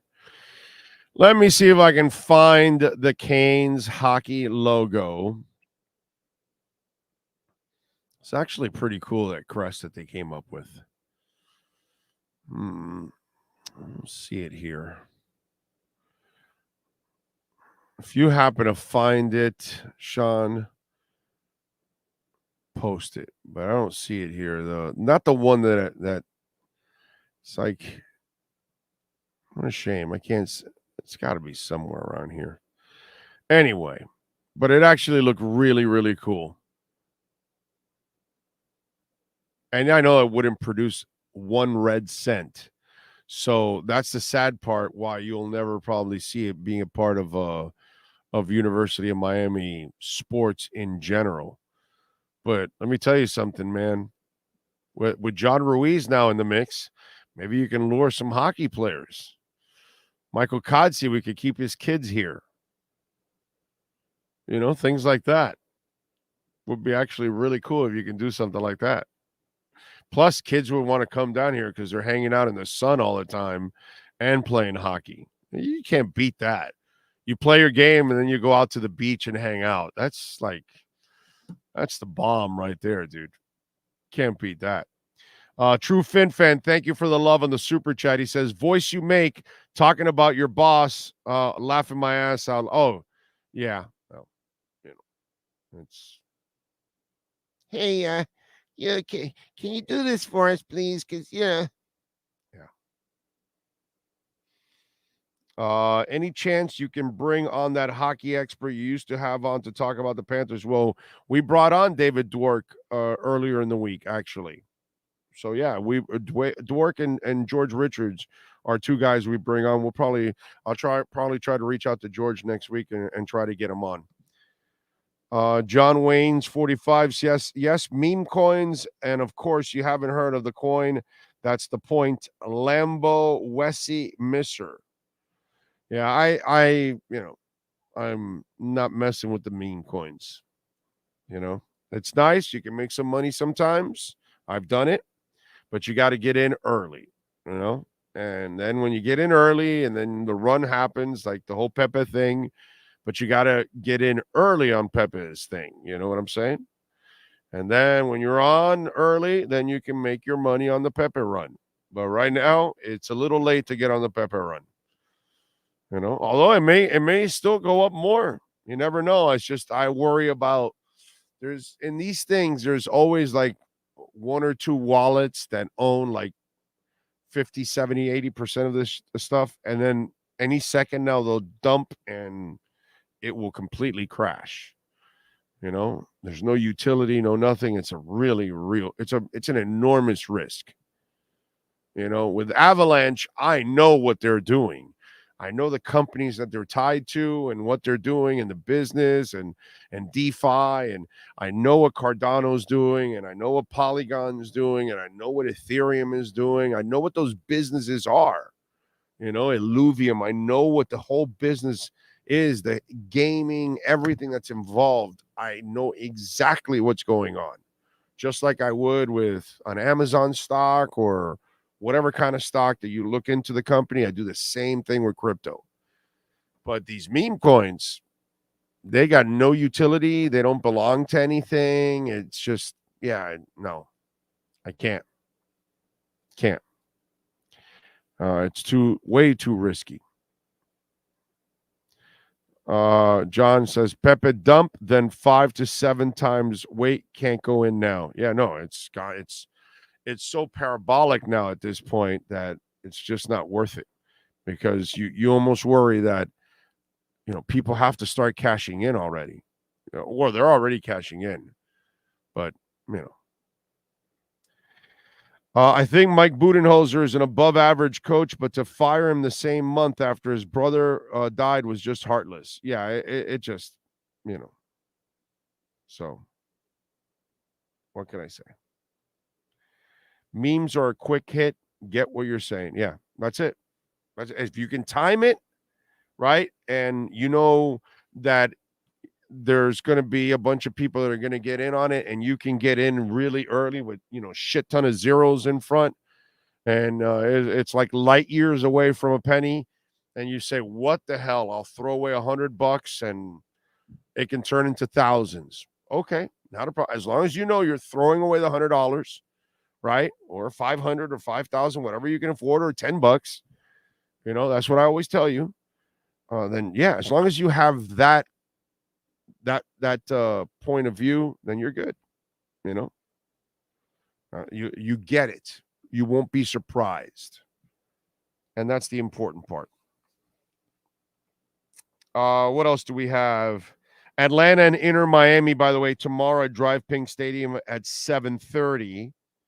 Atlanta, by the way, has got the third spot in the conference with 18 points. Miami's down at 12th with 9. Jean Mota blows out his LCL, his lateral collateral ligament. He's out 4 to 6 months. Done for the season, pretty much. Gregory's already out. Looks like there's going to be no Messi now. I'm so disappointed with that. Pizarro's dealing with a hamstring injury, and Joseph Martinez has been a bust of a signing. This is going to be an absolute shit season for Inter Miami. Yeah. And, Campana played beautifully this past week against Columbus. It's hard to even imagine him staying healthy. Wow, this is not good, man. Not good. Really terrified with the rest of the way for Inter. Braves defeat the Marlins. They sweep them. They win 6-3. Miami's now 16-16. Luzardo got spanked 5 2/3, 7 hits, 3 earned runs, 5 Ks. Jorge Soler, another home run, number 6 on the year, a 2-run shot in the first inning. Since those Yankee rumors, Jorge Soler, baby, he's getting pumped because the word on the street is the Yankees may be looking to add a bat. They don't want to go necessarily crazy on the money because, of course, old man Steinbrenner, rest in peace, is not around anymore. Went all out to win. The rest of the family, they try, but they don't try as hard. And that's why they don't get the results that George Steinbrenner gets. Hell, the last time they won wasn't George on his deathbed. Anyway, so Soler hits his 6th home run. We'll see. 2:20 in a couple of hours. Marlins Cubs. Edward Cabrera taking on Justin Steele. Justin Steele sounds like a porn name.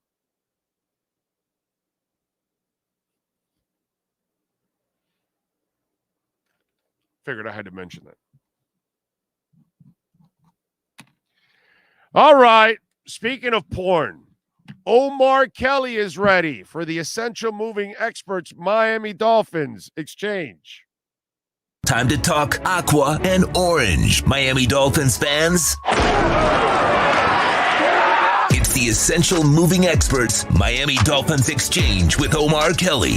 When you're looking to move your home or business anywhere in the U.S. from coast to coast, call Essential Moving Experts at 305-602-8369. Flat rates and no surprise charges. EssentialMovingExperts.com. 305-602-8369. Let's talk Dolphins football. Here's Omar Kelly. All right, there he is, locked What's and loaded. happening? How you feeling? I'm good, man. I'm grinding, working, trying to figure out life.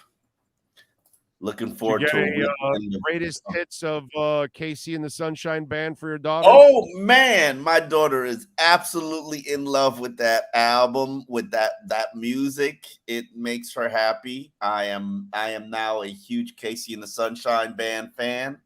Now, I always have been, but now it gets played a lot more now. Okay, it's. That music is so kids love Casey and the Sunshine Band. That's the way. I like it. Shake your booty. It's just man. They have so many songs that are so catchy, right? Because Casey just highly is owned. By the way, if you know that. No, I did not know that. You did not know that he's Hialeah's own? How am I supposed to know that, bro? I would go see Casey and the Sunshine Band perform. Whenever there's a concert, you let me know. We're gonna go. You've never been to one? No. Oh, I'm gonna take you and the wife to the next one. Okay. Bro, I'm totally into Casey. You, the wife, and the daughter. Yeah, no, my daughter's gotta go. I would say Casey and the Sunshine Band are her favorite, is her favorite artist. She's singing some song all the time. And the truth is, I don't even know how she discovered it. I just heard her singing the music at home. And I was like, how do you know that song? I'm assuming it's daycare. Like it's the school that she's at, but she knows them. She loves them. She sings them. So it's every day. Wait a minute, hold on a second. Your daughter goes to a daycare where they're saying, shake, shake, shake, shake your booty. Oh, DeSantis is going to be pissed. She says shake your booty all the time. That's not the way he likes it. I think as long as you're going to the right selected bathroom, your bathroom of birth gender. I don't know. I don't even know. Listen, this dude is probably going to be our next president. Let's be respectful. Don't remind me. Don't remind me of that. All right. Yeah. Anyway, so let's get to a little football. Yes, sir. I was tripping out with you as I usually do, of course, because you have the this weird outlook sometimes. And so I was listening to you and Poop go at it. And for those of you that don't know, by the way, on SI at alldolphins.com, Poopart and Omar, who are both on this channel, but obviously on their own there at SI, they have a little back and forth video that they do. They do a little podcast. What is it, once a week? Yes. Or once every 2 weeks? Or what is it? Once a week. Once a week. We do once a week podcast. You can check it out there. So I was watching it, support you guys, and then laughing because you are so hooked with blocking and tight ends. Okay. So I wanted to explain to you what I think is happening with the Dolphin offense. Okay. Last year, they took a stab at a young man, a young tight end. Do you know what his name is? And they stashed him on the squad. Not on the practice squad, on the active roster, because they could have put him on the Tanner Connor. I can never remember which one of his first names is last name. Right. So yes, they tore up training camp for about 10 days. Right. And then in the draft, they got a little higgy with it, right? They were getting a little higgy. Yeah. So they went and got Elijah Higgins. So they're getting higgy with it. And so then you and Poop and you're all, well, if Gesicki wasn't blocking and Higgins isn't a blocker, which, by the way, of course, all my NFL people tell me he's not a blocker. But Higgins is not a blocker? No, he's not a blocker. And so what's it called? So those guys, this is what I think is going on, okay? I think Smythe and Salbert are your blocking inline tight ends, and I think he's adding speed all over, so he's going to have an off-the-line tight end. Now, this is an off-the-line tight end experiment. It's not a sure thing it's going to work because we don't know if either getting higgy with it or if the youngster from last year is going to actually even make the roster. But if one of them actually makes the roster, you're going to have your inline tight end, you're going to have your offline tight end, and then what he field with A-Chain is he added another speed demon out of the backfield because I'm thinking, brother, you can run a 4-set with Waddle, Hill, A-Chain, and Mostert coming out of the backfield, and there's not a defense in the world that is going to be able to stay with all four guys out there on the field. Also thinking at times you can go more base and then have an offline tight end, and it might be one of those two young cats creating or Elijah Higgins, yes. Or getting Higgins. And the thing is, the experiment doesn't go with Gesicki because you're being paid $11 million. You can try this experiment with these two guys because it doesn't cost you anything on the cap. Those guys are really cheap. So to me, that's what's happening here. This is an experiment that McDaniel's trying to do and trying to add another dimension to the offense by having a speed guy offline tight end. Your thoughts? He said as much in his post-draft press conference, and these wide receiver to tight end conversions is something that he's intrigued by, something that he wants to do. Tanner Connor was the first version of it, and we all don't know how that panned out and turned out. I can honestly tell you. Too early. Too early to I can tell you, I don't know if it was a set of plays that they were doing or the fact that Tanner Connor was just destroying the second team linebackers, most of which was Channing Tindall. But I watched for a period of about a week and a half. Tanner Connor, I had to learn his name. Everybody who knows me knows I generally don't learn undrafted rookies' names until they actually start to make plays.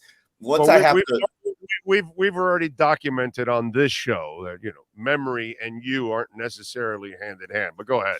So yeah, I got too much on my plate. Like I don't need to learn an undrafted rookie's name or look him up. I have looked up this year's undrafted rookie class, and primarily I've looked them up because I hoped and was certain that the Dolphins would be aggressive when they have only 4 draft picks and would feast on the undrafted market. They got the money. They can Steve Ross doesn't care about guaranteeing half the contract. I wanted them to kill it in the undrafted market. So I was looking, They normally do. This group now, they always are finding one or two guys off of that group. Yeah, no, they find and develop one or two guys. They do, absolutely. But I hope that the signings would be a little bit higher caliber, and it just wasn't for me. I'm just going to be honest.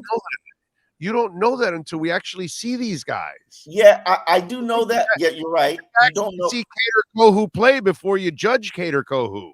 Yeah, but Kader Kohu, there was like a reason that justified why he was undrafted. Speed was off the charts. Athleticism, the productivity, the toughness, all of that was there film-wise. And Kader Kohu was one of their top undrafted players last year. Usually their top undrafted guys are the ones who kind of excel. But then there's always a Tanner Connor who just comes out of nowhere, and you're just like, oh. But when I looked at the film, a lot of most of them did not have draft write-ups by the people that I respected. Which means, and the people that I respect will do 400 draft write-ups. So I would probably say 5 of them had draft write-ups, which is not a great sign. None of them had outstanding 40 times or strong strong bench press or good 3-cone. And some of them were just rotational players on mediocre teams, not even necessarily a star. I would hope that you're a star player on a mediocre team or a small school team. But with all that said, I just wanted a more impressive resume on the undrafted guys. I wanted the Dolphins to commit more guaranteed money and bigger signing bonus because they didn't have a rookie class. They did not do any of that, which, hey, if that's your decision, I'm fine with it.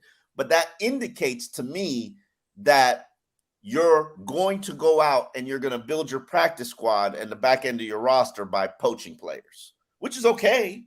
That's okay. That's how.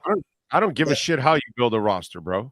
Yeah, no, I don't either. I don't care where you get a player. You know what I mean? You can get a Rondé Gadsden from the Portland Fire Dragons. Yeah, maybe once XFL and USFL are finished, maybe they're going to go add 7 players from the USFL and the XFL when those seasons are done. Maybe. I don't know. If they can contribute, it doesn't matter. Lifford Hobley came from the strike scabs. So, I've seen the Dolphins get guys from everywhere. Arena League, CFL, strike. I've seen it all. So to me, it doesn't matter where you get a goddamn player. Can he play? Can he help you? Okay. Oh, yeah. Okay, then bring him on, dude. Who cares? All right. I don't disagree with you, but let me ask you about certain particular positions. It's almost like you're complaining about something when you have nothing to complain about. No. I don't have anything to complain about. But you just spent 2 minutes on a diatribe of they need to spend more. They not enough write-ups. Come on, bro. I am scrutinizing the team, which is what I'm generally paid to do, which is what I'm known to do, and holding them to a standard of what my expectations. Cover them. If they need scrutiny, you provide it. This is the Dolphins. They haven't won a playoff game in 2 decades. You don't think they deserve scrutiny? No, right now, but you don't blame them. They have not won a playoff game in 2 decades. The group that's here right now, you don't blame them for what happened 5, 10, 20 years ago. It's not their fault. What you blame them for what goes on right now in the last couple of years, because that's what they're in control of. That's not fair. You sound like some of our listeners that are like, bitter people from the last 20 years of sucking football. And they're like, oh no, we suck again. It's like the water boy. No. Come on, bro, let that go. I don't begin like every new coach doesn't cleanse the palate and begin to re-evaluate. Hell no. Yes, it's an extra sketch. Hell no. Every new GM. Hell no. You shake it, and it's nice and blank. It's a No, blank no. You can't. Not even the Brian Shore take. You walk. You're like a Western. You know, there's the guy, there's your coach. He's just hanging on the barber, just, getting shit. And here you come in with guns a-blazing, bah, bah, bah, bah, bah, bah, bah. And the poor guy's just getting there to shave. And here you are already firing bullets. Hey, listen, you haven't won a playoff game in 2 decades. Not their fault. Yeah, it is. It's you don't fault. It's Chris Greer's fault. You don't blame Tom Garfinkel's fault. You don't blame Garfinkel for what's going on right now. Yeah. He's a decision maker. You made bad decisions. Did he not? Did they not make bad decisions? No, he did not. The stadium looks fantastic. They added the F1 race. They added Garfinkel is more of a power player in football decisions than you want to let on. The streets are exceptional. Garfinkel has done an impeccable job. Okay, and he's also been influential in the hires, and you haven't gotten the hires right. Garfinkel ain't coaching anybody, bro. I ain't blaming Garfinkel for football stuff. Okay, now, if the lights fixtures at the top of the stadium fall on somebody and kill him, then I'm ripping the shit out of Tom Garfinkel. I hear exactly what you're saying, and I do not disagree. No, buddy. If the roof on the stadium collapses, I'm ripping your ass. Has he not been responsible for the last 4 hires? Has he not been in those decision rooms, making rooms? I don't think he's the football guy, bro. I don't look at him. He's not the football guy, but he has a say. Everybody who has a say, you got to hold some accountability. You just want to rip people. That's it. No, I don't. I want to hold people accountable. You're already killing Tom Garfinkel for no reason. All right. Answer this question, since we're gonna have this debate, and I'm gonna be the bad guy. Since we're gonna have this debate, and I'm gonna be bad guy. Who is responsible for the Dolphins not winning a playoff game since 2001? I'm not blaming the people that are here for that. Tell me who's responsible. Who is that? Dave Nobody is. The late great Wayne Huizinga. Wannstedt won a playoff game.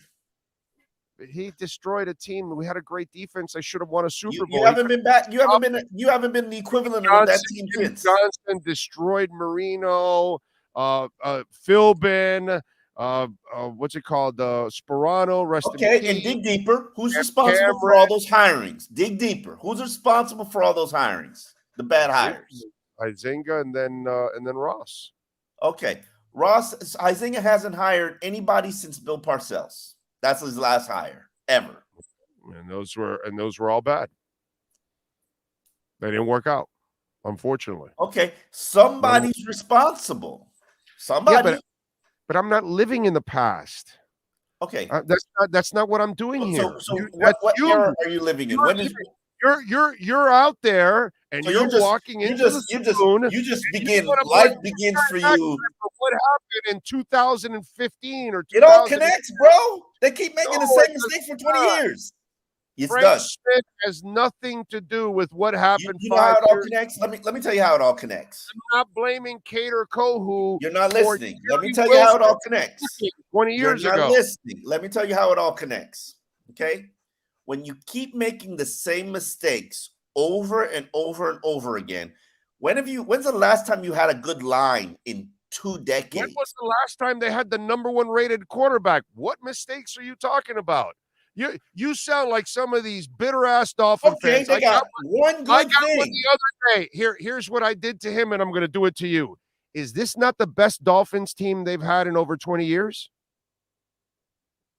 That's a good question. I got to look it up. Is this not the best quarterback since Marino? Yes. Then what the fuck are you talking about? I'm talking about winning a playoff game, brother. But it's kind of part of building process. You watch the team develop. How many times we going to be building this process? Well, how many people? Bro, you reset every 3 years. You don't think nothing is wrong with that? Stop living in the past. This roster here is the best connects. It connects. It all connects, brother. It all connects. No, I'm not blaming Teron Armstead for shit that happened 10 years ago, bro. That's not how it goes. Will you blame the organization for the fact that they signed and paid a injury-prone offensive tackle, and it's another mistake that they've done previously. Omar, is this not the best team you've ever covered that's coming up right now? I'm not willing to say that. And what? Yeah, of course not, because you like to play both sides. No. I haven't really thought about it. I haven't looked at it. Give me next Wednesday. I'll have the answer for you. Omar, I've been around the Dolphins longer than you. I've never seen a wide receiving core like this. Okay, this is the best quarterback since Dan Marino. Okay. The only thing superior is the defense from the early 2000s, late 90s with Jason and Zach, because the front seven still has to get to that level. Okay. But they finished 18th total defense, 27th in passing defense, and 24th in third downs. So you're going to tell me. Now, the back end is superior slightly by corners, because I'll give Madison and Surtain because they did a long time. So I'll give them the edge. But this group actually gets the edge because the safety makes the whole difference. This is the best secondary I've seen since, I don't know, you have to go back to the 70s, to Jake Scott and the boys. Okay? The team you're watching now is so superior to what you've covered in years. You have the most dynamic coach you have ever covered in a Dolphins team. Am I right or am I wrong? Calm down. It was one season. Calm down. Calm down. It's not one season. You won the crown Brian Flores for one season. He's been an X's and O's coach for a while. I'm talking about the offense, bro. This guy knows offense. He proved it in one season. One season.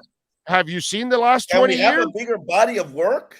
Have you watched the last 20 years? There was no creativity. Give it to Ronnie Brown, give it to Ricky Williams, or give it to Jay Ajayi. They also didn't have Tyreek Hill, bro. They also didn't have Tyreek Hill, the best weapon that the NFL has seen in a decade. For 20 years, the only time the Dolphins had what you would call something dynamic was when they had a running back, because the quarterback and the receivers weren't dynamic.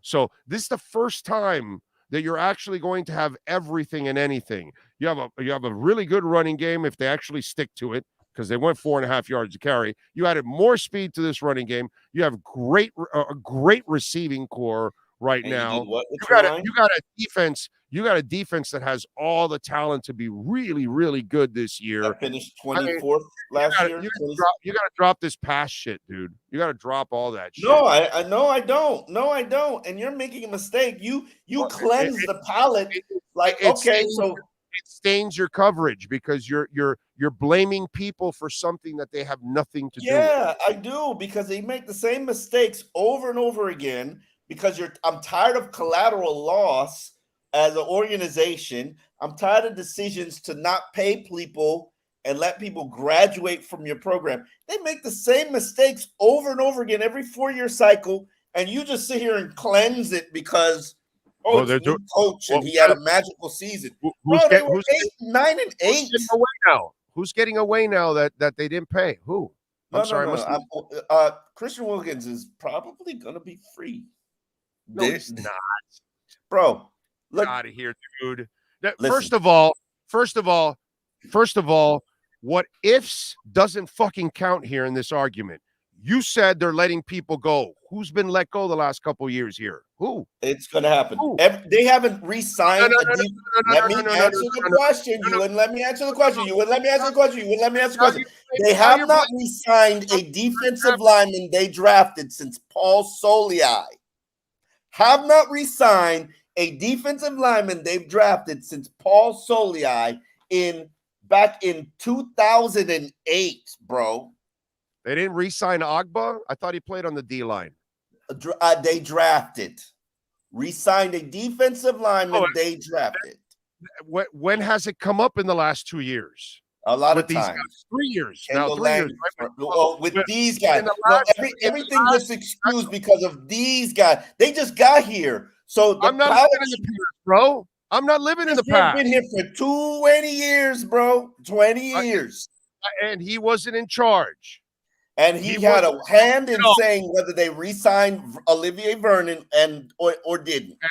And it's not on him. That's on the people that were in charge, not on him. You continue to bring up shit from the past because it keeps repeating itself. No, it doesn't. If you keep making the same mistakes over and over again for 2 decades, I cannot ignore it.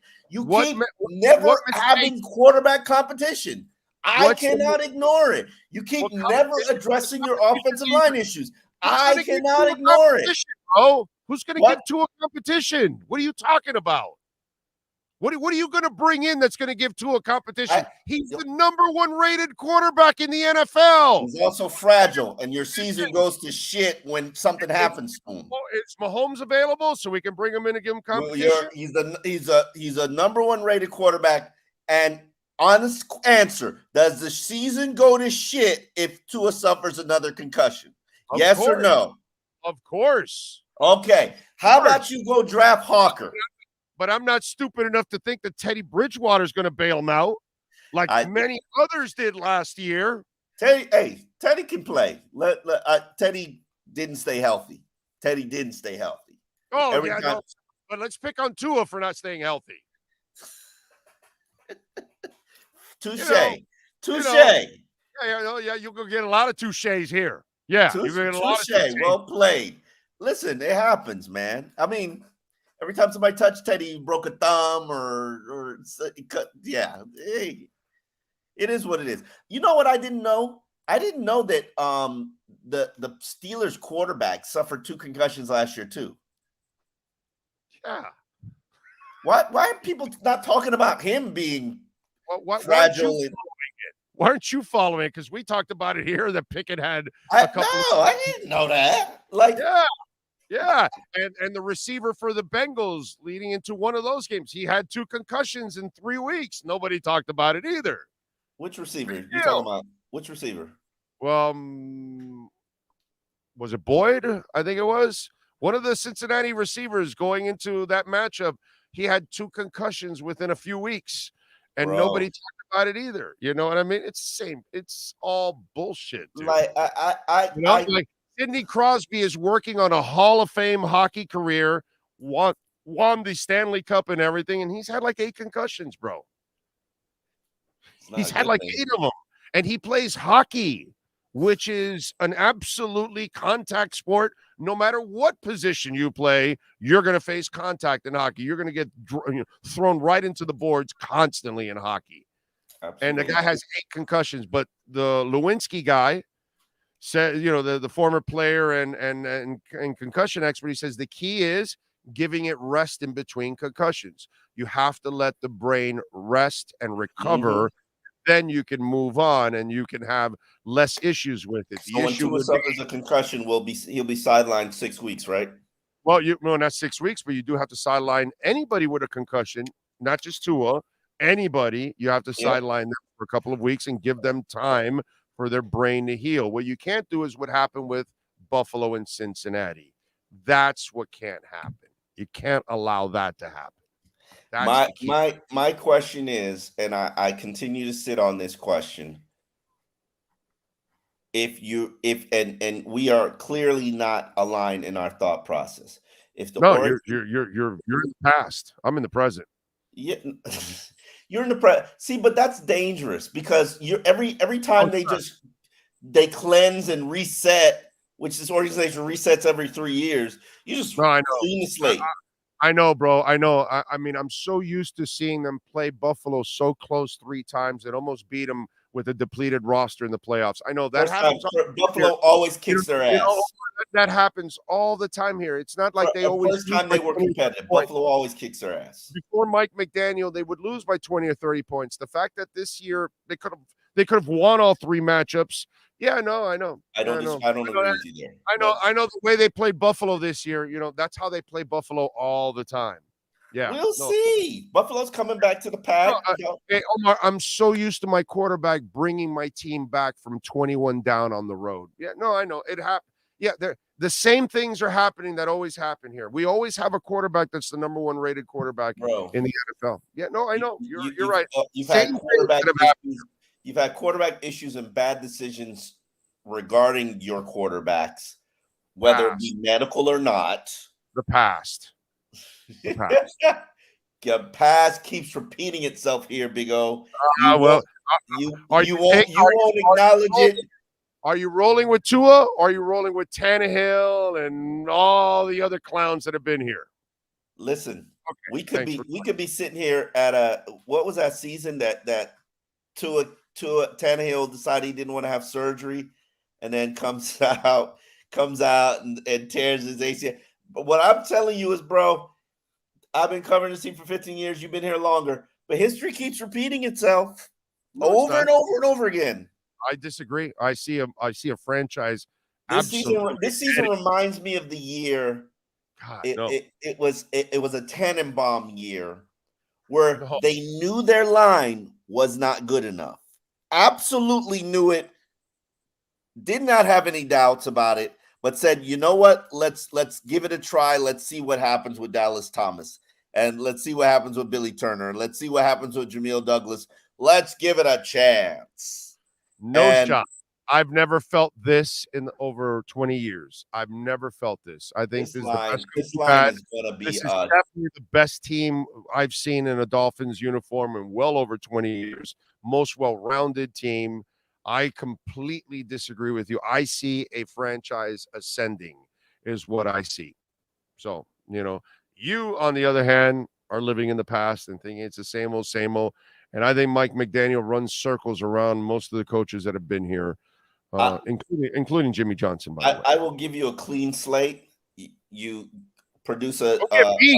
Don't give me a clean slate. Give Teron Armstead and Chris Greer and Tua Tagovailoa. Give them a clean slate. Give Tyreek Hill a clean slate. They don't need to carry the burdens from 5, 10, 15, 20 years ago. That's not their fault, dude. Blame them if they lose this year, if they don't get it done. I will give them a clean slate. I will start the clock all over again. When you can't bring in the pain from the past, bro. That's not their fault. You can't do that. That's my pain. That's your pain. That's the fans' pain. That's right, but you got to compartmentalize, bro. You have to do that. You have to compartmentalize. You can't blame them. Dolphin fans are like I forget, a battered wife syndrome. I'm sorry. Okay, I not necessarily the best analogy, but I understand your point. I get it. Yes. I cannot clean the slate. He's not a new man. I'm sorry. I get it, but they deserve. These guys deserve. He went to counseling, so he deserves a second chance. He deserves a new slate. Yeah, bro. Yeah, bro. Yeah, it's like you washed their entire memory out and you started anew, and that's what you need to. You're bigger than me, bro. You're bigger than me because I can't do that. I cannot do that. I can't blame Mike McDaniel. I'm going to blame Mike McDaniel for not running the ball more against Green Bay. Okay, that's what I'm going to do. I'm not going to blame Mike McDaniel for something that happened 5 years ago or 10 years ago when he has no control over that. That's not fair to that man. That's not fair to any of those guys that are out there. Tyreek Hill is busting his ass every week, and so is Jalen Phillips and all that. And I'm not going to blame them for shit that happened 5, 10, 20 years ago. My frustrations from past Dolphin years, I can't lay that on the ground on them. I'm happy with this team that I saw progress. I saw them fight through all this adversity this year and still somehow make the playoffs. And, dude, they scared the shit out of Buffalo in that first round. And then to me, the way they played Buffalo all 3 times, they literally could have won all 3 of those games.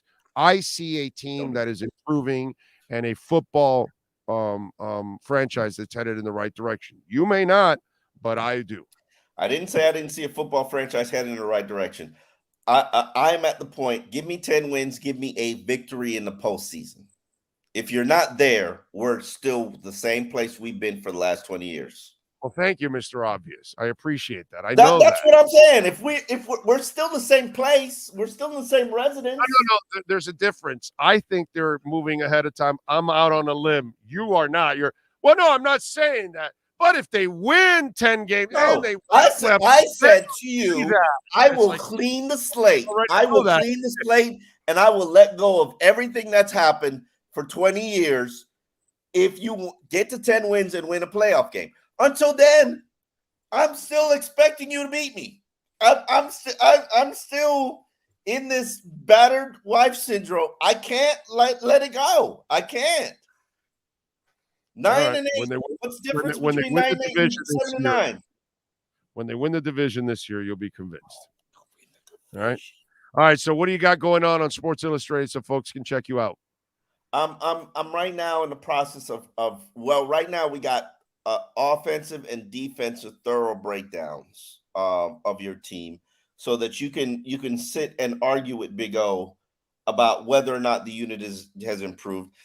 I would make the argument that every unit offensively, except for tight end and offensive line, has improved.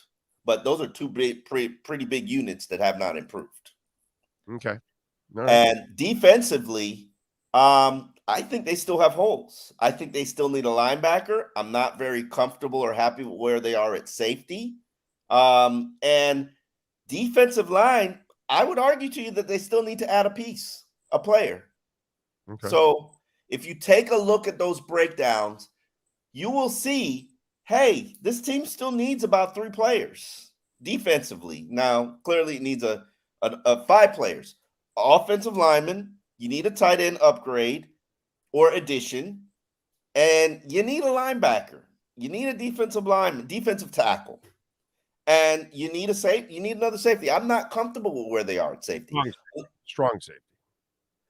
Yes, unless they plan to convert somebody to,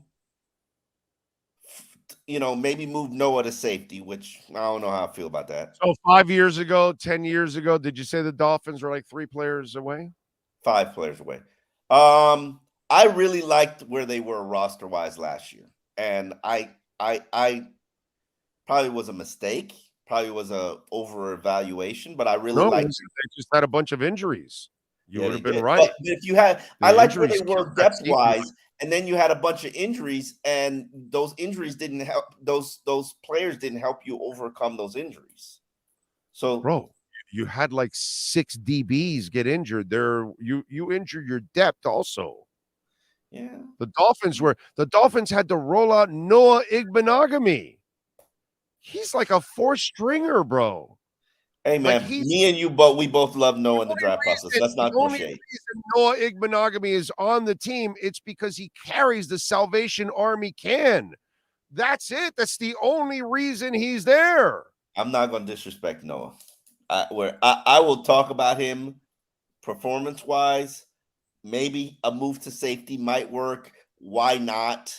But you disrespect Tom Garfinkel. Huh? But not Noah Igbenogany. Really? Tom Garfinkel. No. The man that has made that place just a beautiful sight. Now, if you ask me who's done the best job as a Dolphins organization, I would without a doubt say Tom Garfinkel.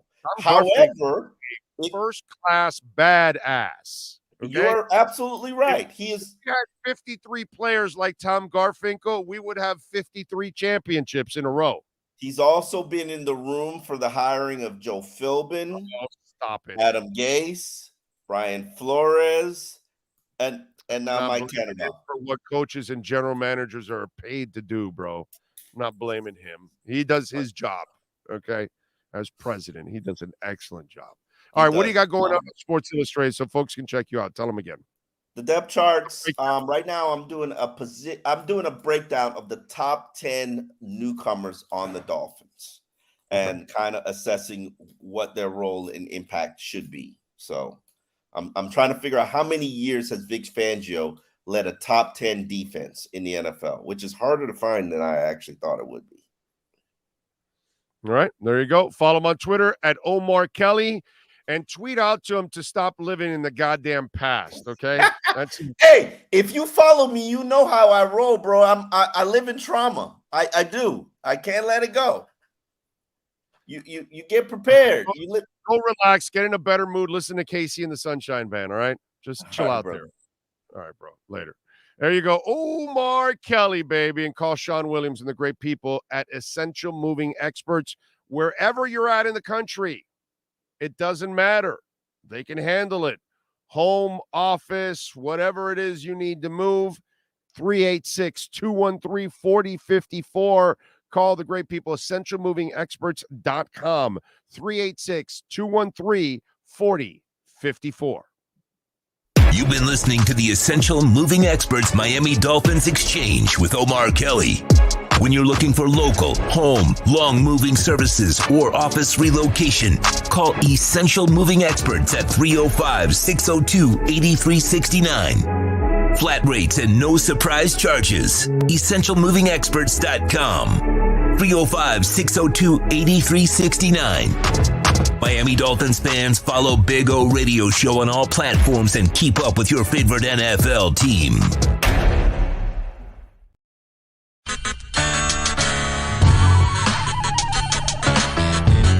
So here's the putting green. See? There you go. Got two flags. One is over there where Cutter's Edge Pro. It's not coming out now. Come on. Come on, wind. Give me a little wind. No, unfortunately. But there you go. And this one says Big O here. There you go. So there's my putting green. It's about, I would say about 25 feet, something like that. I get to practice, have a little fun. See? And then, of course, we got, the bunkers. Got to have the bunkers, man. Got all kinds of bunkers there. You know what I'm saying? So that's a taste of our backyard. There's Maiden right there. Maiden. Bono, how you doing, Bono? Bono. He's a Carolina dog, by the way. These dogs are amazing. Their temperaments are awesome. But there is the Sylvester Palm, which is just beautiful. All right, call my guys, Will and Mike at Cutter's Edge Pro. They will take care of you. Dogs are not included, okay? Can't include the dogs. Those are mine. But the exceptional work, oh, baby. Oh, baby. Yes. Make your home an oasis. CuttersEdgePro.com. Go to their Instagram page, by the way, so you can see a lot of the before and after work that they do. And it is exceptional, baby. This thing's been on here for about 9 months. No grass growing through it or anything like that. Right, Bono? Huh? Bono!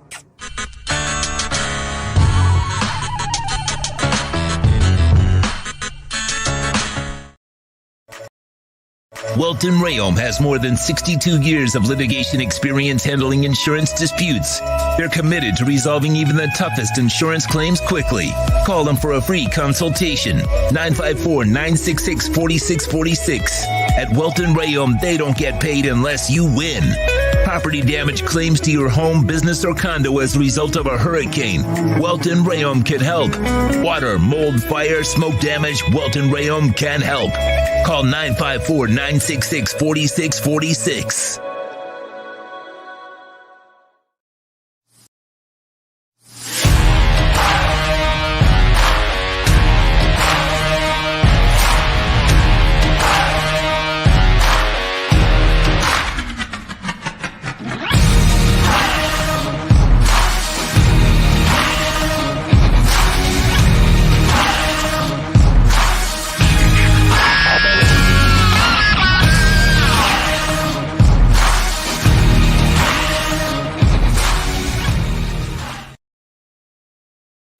Statements or beliefs expressed on the following program by the host, guests, or callers are not necessarily the opinions of FantasyXS.com, Media Group Inc., ownership, management, sponsors, or website.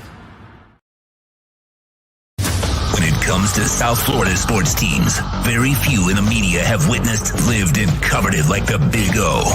Let's start the program dedicated to your favorite South Florida teams with a passion that's unmatched. The Big O Radio Show is on. Here's the Big O. Our number Tremon of the program. Thank you all for tuning in as always. And thank you, Jason. Appreciate it. We are blessed with all our doggies. They are all beautiful and they're like our kids, man. You know what I'm saying? That's kind of the way we treat them, right? They're like kids. It is what it is. By the way, we'll be at Acura Pembroke Pines next week, next Friday. We'll be out there at 15601 Pines Boulevard, just off of I-75 and Pines, and they are the #1 volume sales dealership in the United States. We've been telling you, #1 in the Southeast United States for many years. #1, baby, over the country. #1 Acura dealer. So get on out there, check it out. The certified pre-owned vehicles and new vehicles, man, in amazing shape. So go out there and tell them that Big O sent you. I promise you they will take care of you. And if you got some time, next Friday, you're in the Pembroke Pines area, come on by and see us. And we will come on by and say hi, as they say. What else? Chad Hicks says Big O doesn't listen when he starts going. What did I not listen to from Omar? I'm sorry, I must have missed it. And yeah, I get a little emotional about it, of course, because it's ridiculous. You to be negative about the Dolphins now and to be using the past against them, I find that to be unfair on Omar's part. In fact, that will make your coverage bias.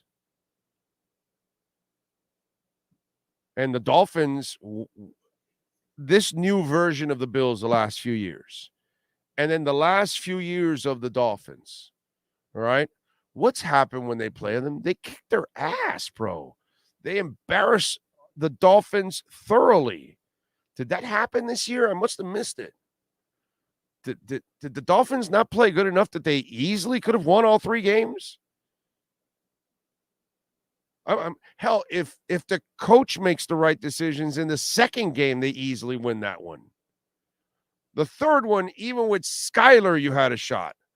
I'm sorry. That sounds like progress to me because you didn't do it once. All 3 games, you either won and the other 2 games are super close.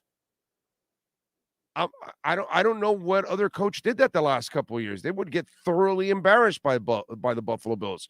We hated to see that game roll around. I disagree, man. I disagree with Omar, and I disagree with many of you because we've had this conversation because we run into the people that live in the past. And that's why when I said to him, is this the best team you've covered? He goes, oh, I got to think. Really? Do you really have to think about it? No, you don't. So to me, that's the part I just don't get. All right, it is time. Let's talk a little more football. We unleash the Wolf Pack.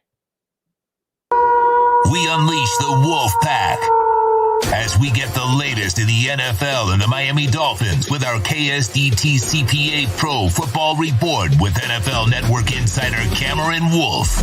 KSDT is one of South Florida's largest and one of the country's fastest growing accounting firms. KSDT CPA is a full-service firm that also excels in crypto. Visit them at ksdtcpa.com or call 305-670-3370. Here's NFL insider Cameron Wolf. All right. What's up, O? How you feeling, man? Good. I just went 12 rounds with Omar because he lives in the past like some of our Dolphins. Who won the fight? What can I remain undefeated. What can I say? What can I say? You know what I'm saying? It's just one of those things. It's a burden some of us have to carry. Gotcha. No, but seriously, he was like, what's the core of the? I don't need to repeat it. Well, it's not just Omar. It's not just Omar. What Omar did today, some of our listeners have done, and I kind of take it out on them too. And I've done rants on this shit. You got to stop living in the past, bro. Like he was like, well, they're always making the wrong decisions and they pick the wrong players and they allow players to leave. And I'm like, bro, who's been leaving the last 2 or 3 years here now that Chris Greer's totally in charge? Who's leaving? Nobody. Yeah. And then I go to Omar. Omar, is this not the best team that you've ever covered on the Miami Dolphins? Because I've been around longer. And I'll tell you this is the best team that they've had since back to the Marino days. Mm-hmm. This is the best all-around team. This is the best quarterback you've had since Marino. So I don't know what's there to complain about. To me, I see the Dolphins as an ascending franchise. The last couple of years to watch Dolphins Bills was like watching clubbing seals. It was unfair. It was embarrassing. I had never seen under this new Bills and new Dolphins of the last few years, the 3 times they played them this year, I had never seen that the last couple of years. It was always a 20, 30-point loss, an embarrassing game every single time. I could argue Miami could have won all 3 games last year. So to me, that's the part that I don't understand. I think Omar carries all the baggage from all the other disappointments. But fuck, dude, you don't blame Mike McDaniel for what Joe Philbin did. You know what I mean? That's just not fair. That's not the way it goes. That's not this franchise. That's the way I see it. I see that this is now the best combination you've had of front office and head coach and quarterback that you've had in over 2 decades. So to me, I don't understand the Dolphin fan that lives in the past or lives with the pain of the past and say, why don't I look at what's going on here now, dude? Look at the secondary. Look at that defense now. Look at that offense. Look at the speed on that offense. Sure, am I a little concerned about left guard? Am I a little concerned about right tackle? Of course I am. Am I a little concerned about, do we have enough at linebacker? I get it. There's a couple of spots you might be concerned about, but overall, dude, it's a pretty damn good team. And so I just think you should be positive, and I think you should be feeling that your team is headed in this direction. That's the way I look at it. How about you? Right. And so here's what I'll say about this. And our whole segment doesn't have to be rehashing because I'm sure fans heard you guys go back and forth. I will say this. I understand what Omar is saying to an extent, because I do think you have a tendency, and we've talked about this, to get high a little bit on hopium, right? And a lot of fans, and I think that's the good thing about fandom. I do that as well. I tell you guys every year, the Phillies, they did me right last year, but I've gone so many years where I get excited every fall just to see them let me down. Same with the Sixers. I am very happy. I have a lot of hope. I really do believe the Sixers can win the title this year. And so I have the hope. But that being said, I am preparing my heart from the breakdown that I've also felt for so many years as well. And so I think that when you're scarred, like a lot of Dolphins fans have been, when you're scarred because you've covered a team like Omar has been for 20 years, then you're so used to failure that you come and say, hey, I'm going to prepare myself and tell myself that failure is going to happen. And if I get surprised, then great. But I'm not going to believe they can do it until they show me. And so I don't think that you should force a fan to be one way or the other. Like, I think fans are going to be, you're going to have certain fans that are more like you, and there's going to be certain fans that are more like, oh, and I think that's the part of fandom that's awesome. There are certain fans who are Dolphins fans, but still are probably pessimistic on Tua. By the way, I've only been spewing hopium the last couple of years. Right. But for 20 years, I will tell you this to your for that, I spread zero hopium. Right. So, I will say this to your point. I've only covered this team for 5 years, but this on paper is the most talented Dolphins team that I've seen since I've covered it. And I'm guessing it's been the most talented Dolphins team in the last 15, 20 years. But that doesn't mean that that it's a given that they are AFC East champs, right? They still got to earn it. No, but you shouldn't feel like I felt 10 years ago when I knew they had no shot. Right. Okay. That's how I felt 10 years ago. That's how I felt 5 years ago, 10 years ago, 15 years ago. I felt they had no shot. People would get pissed at me all the time because I would tell them they don't have the quarterback. The coach is not the right guy. The GM is making all kinds of mistakes. I don't think this GM makes a ton of mistakes.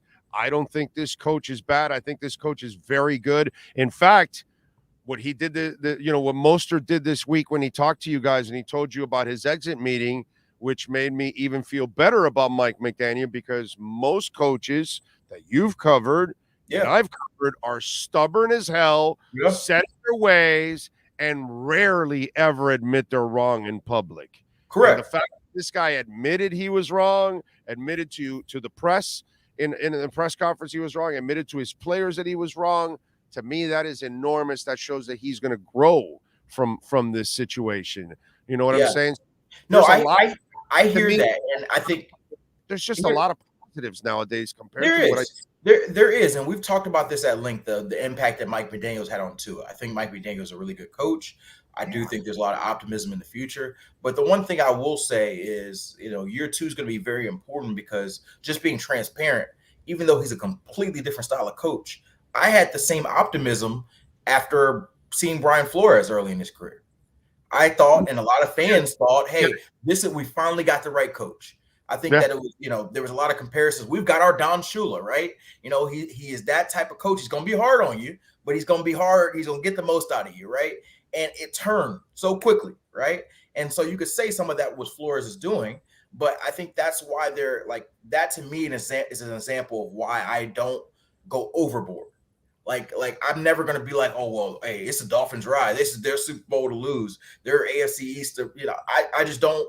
I've covered this league long enough to know that things go in waves. And so right now we're on a good wave. You're trending upwards. Now the whole thing is keep your quarterback healthy. But as we saw last year, the question was, can McDaniel fix the offense? Can he fix Tua? He did. And then the defense regressed.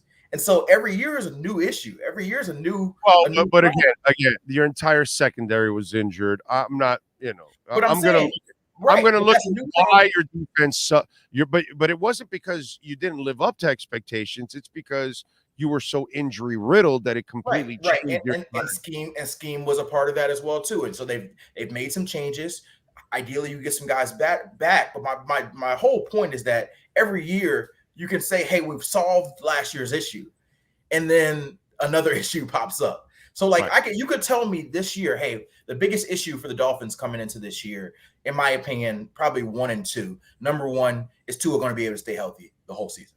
That's number 1 far and away. Number 2, and it's also related to number 1, can the Dolphins offensive line protect him and open up lanes in the running game?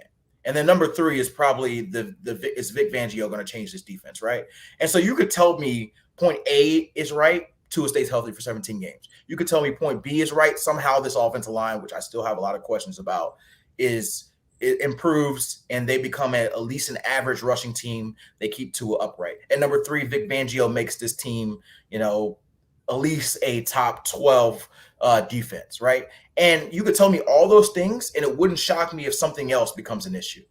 Some other issue cost them in the end. And that's my whole point of like year to year. You just never know. Yeah, no, but I do feel really good about this team. This year. I think they have a shot at not just making the playoffs. They have a shot, I think, at winning this division. They have a shot at being a really good team. Obviously, you need things to go your way, and I hope they do, because I know the Dolphin fan base deserves it. All right, one more thing. June now, we got the cut coming up with Byron Jones, which will open up money, and then I don't know if we'll see a Wilkins deal, and obviously you need some money for your rookies. There aren't a lot of rookies on this team. Right. But the other thing is that we may have some June 1st cuts. Yeah. And I was just reading where the Commanders, I got it right this time because I said the other word last time. They are over the cap right now. They've got some issues, and they've got to cut linemen. Ben Standig thinks that they're going to cut a couple linemen possibly to get under there. And so one of the guys is Chase Rollier, which doesn't do much for me. But the other guy is a 31-year-old. He's 6'6". He's 310 pounds. Andrew Norwell. Oh, okay. Yeah, guard. Yeah, a guard. Exactly, a guard. And so they, that will save them $4 million, I think, to get them closer to getting under the cap. And then they're going to cut both linemen because they need money to sign their rookies and all that stuff they're talking about. And then they were already talking about who is Norwell's kind of competition. Like Rivera was, talking about the guy that also is going to be playing that spot and trying to, make his way. So he kind of reading between the trees. He thinks those guys could be released with the money that they're going to free up and whatever couple pennies they have available right now. Do they have enough to make that kind of a move? Because there's Wilkins, there's Sealer, there's the rookies. Is there anything else I'm forgetting? I think that's a priority. I'm not sure, but can can they also add somebody like that? And what do you think of an Andrew Norwell? They certainly have the flexibility to make a move for another veteran offense lineman. I don't think they're cap tied to where they can't make another move. The question is, do they feel the need and do they want to spend the capital on it? So far in free agency, they haven't made a big move for any offensive lineman. And that was different from last year. And so that shows that they have a little bit more confidence this year, which, like I said, I am not sure I agree with.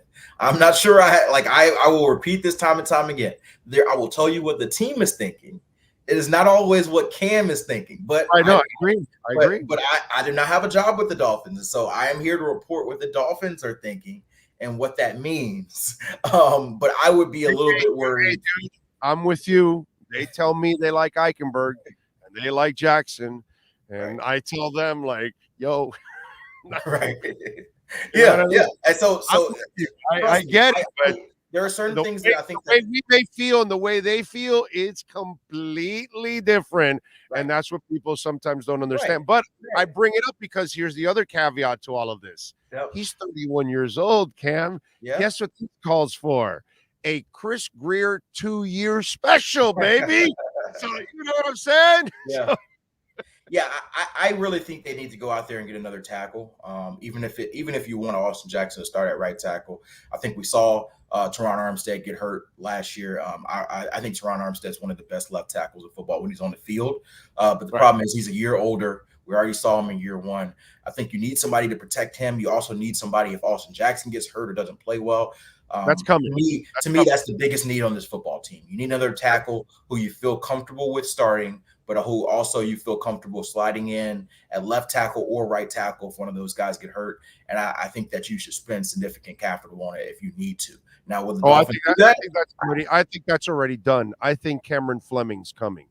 I think it's done. Okay. I think that's the Maybe one. So. I don't believe it's Luan or Brandon Shell. And I think I told you this earlier in the week because I already was talking about it. Yeah. Luan doesn't play right tackle. Shell can't play left tackle. Fleming plays both. So Fleming can either compete with Jackson to start, and Jackson can flex too at the same time. Or if God forbid something happens to Armstead, you move Fleming to left and then bring Jackson off the bench to go right. But I think you get the flexibility you want with Fleming, where you're not going to get the flexibility with Luan. Plus, you get the injury history. And then Brandon Shell, God bless him, he did a really solid job at right tackle, but he cannot play left tackle. That's kind of been shown, and he gets exposed there badly. He is not a left tackle. And so to me, Cameron Fleming, just math tells you the Dolphins have to be signing this guy. That's what it says to me. We shall see. I haven't heard a ton about that. That doesn't mean it's not going to happen, but who knows? I mean, June. But it makes sense, right? What I'm telling you. Trust me, I have been on the brigade of we need another tackle or two.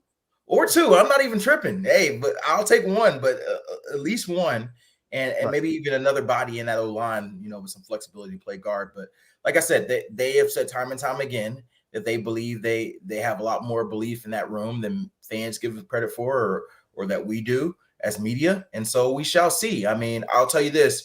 They told us. By the way, Dov Kleiman is reporting now the Commanders are cutting starting center Chase Rollier. There it is. So you predicted it before.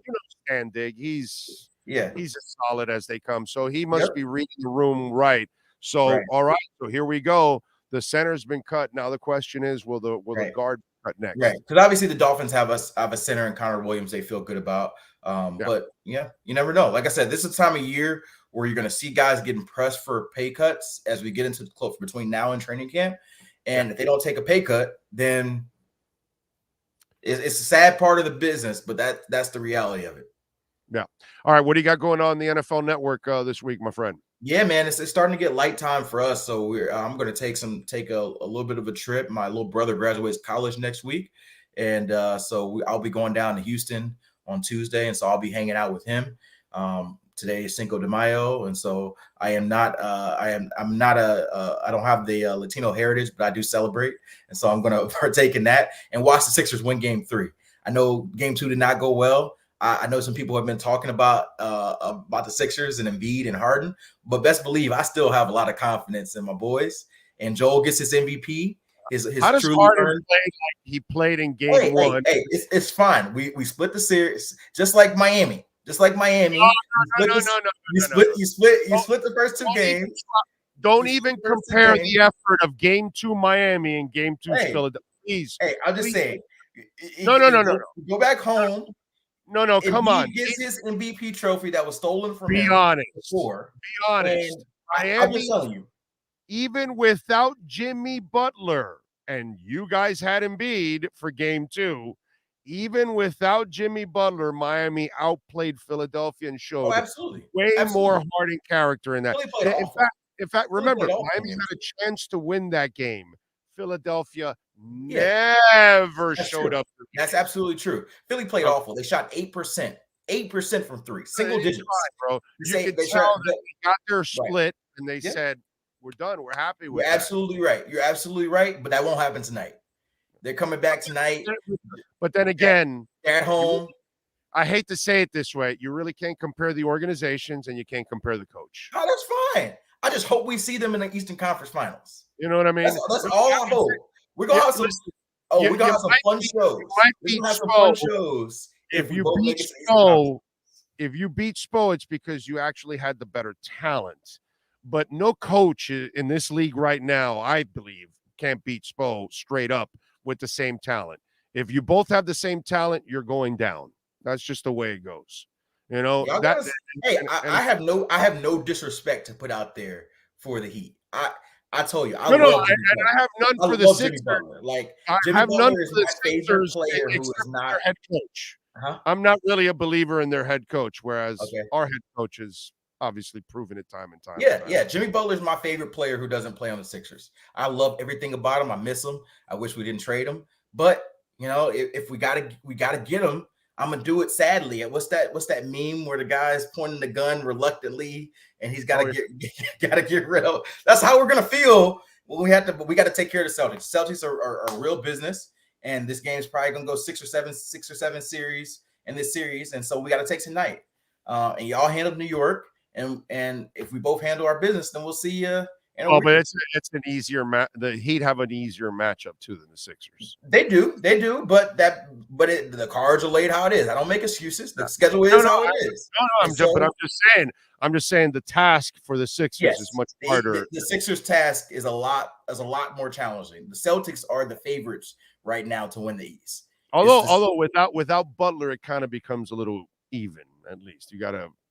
Right. But right now, most people expect the Celtics to win the East. And so the Sixers would have to pull an upset to beat the Celtics against the Eastern Conference Finals. So we understand the challenge. We know Tatum is a baller. We know Jaylen Brown is a baller. They got the depth. But I'm betting on my guys. Not betting because we're not allowed to bet at Info Network. That's to be clear with that. Oh, you guys can't? You guys can't bet? They don't want you to bet either in ESPN? No, I do not bet at all. Do not have me out here. Do not have me out here like getting a suspension like some of these players and coaches. But I would pick my guys, the Sixers. Because you're owned by the league.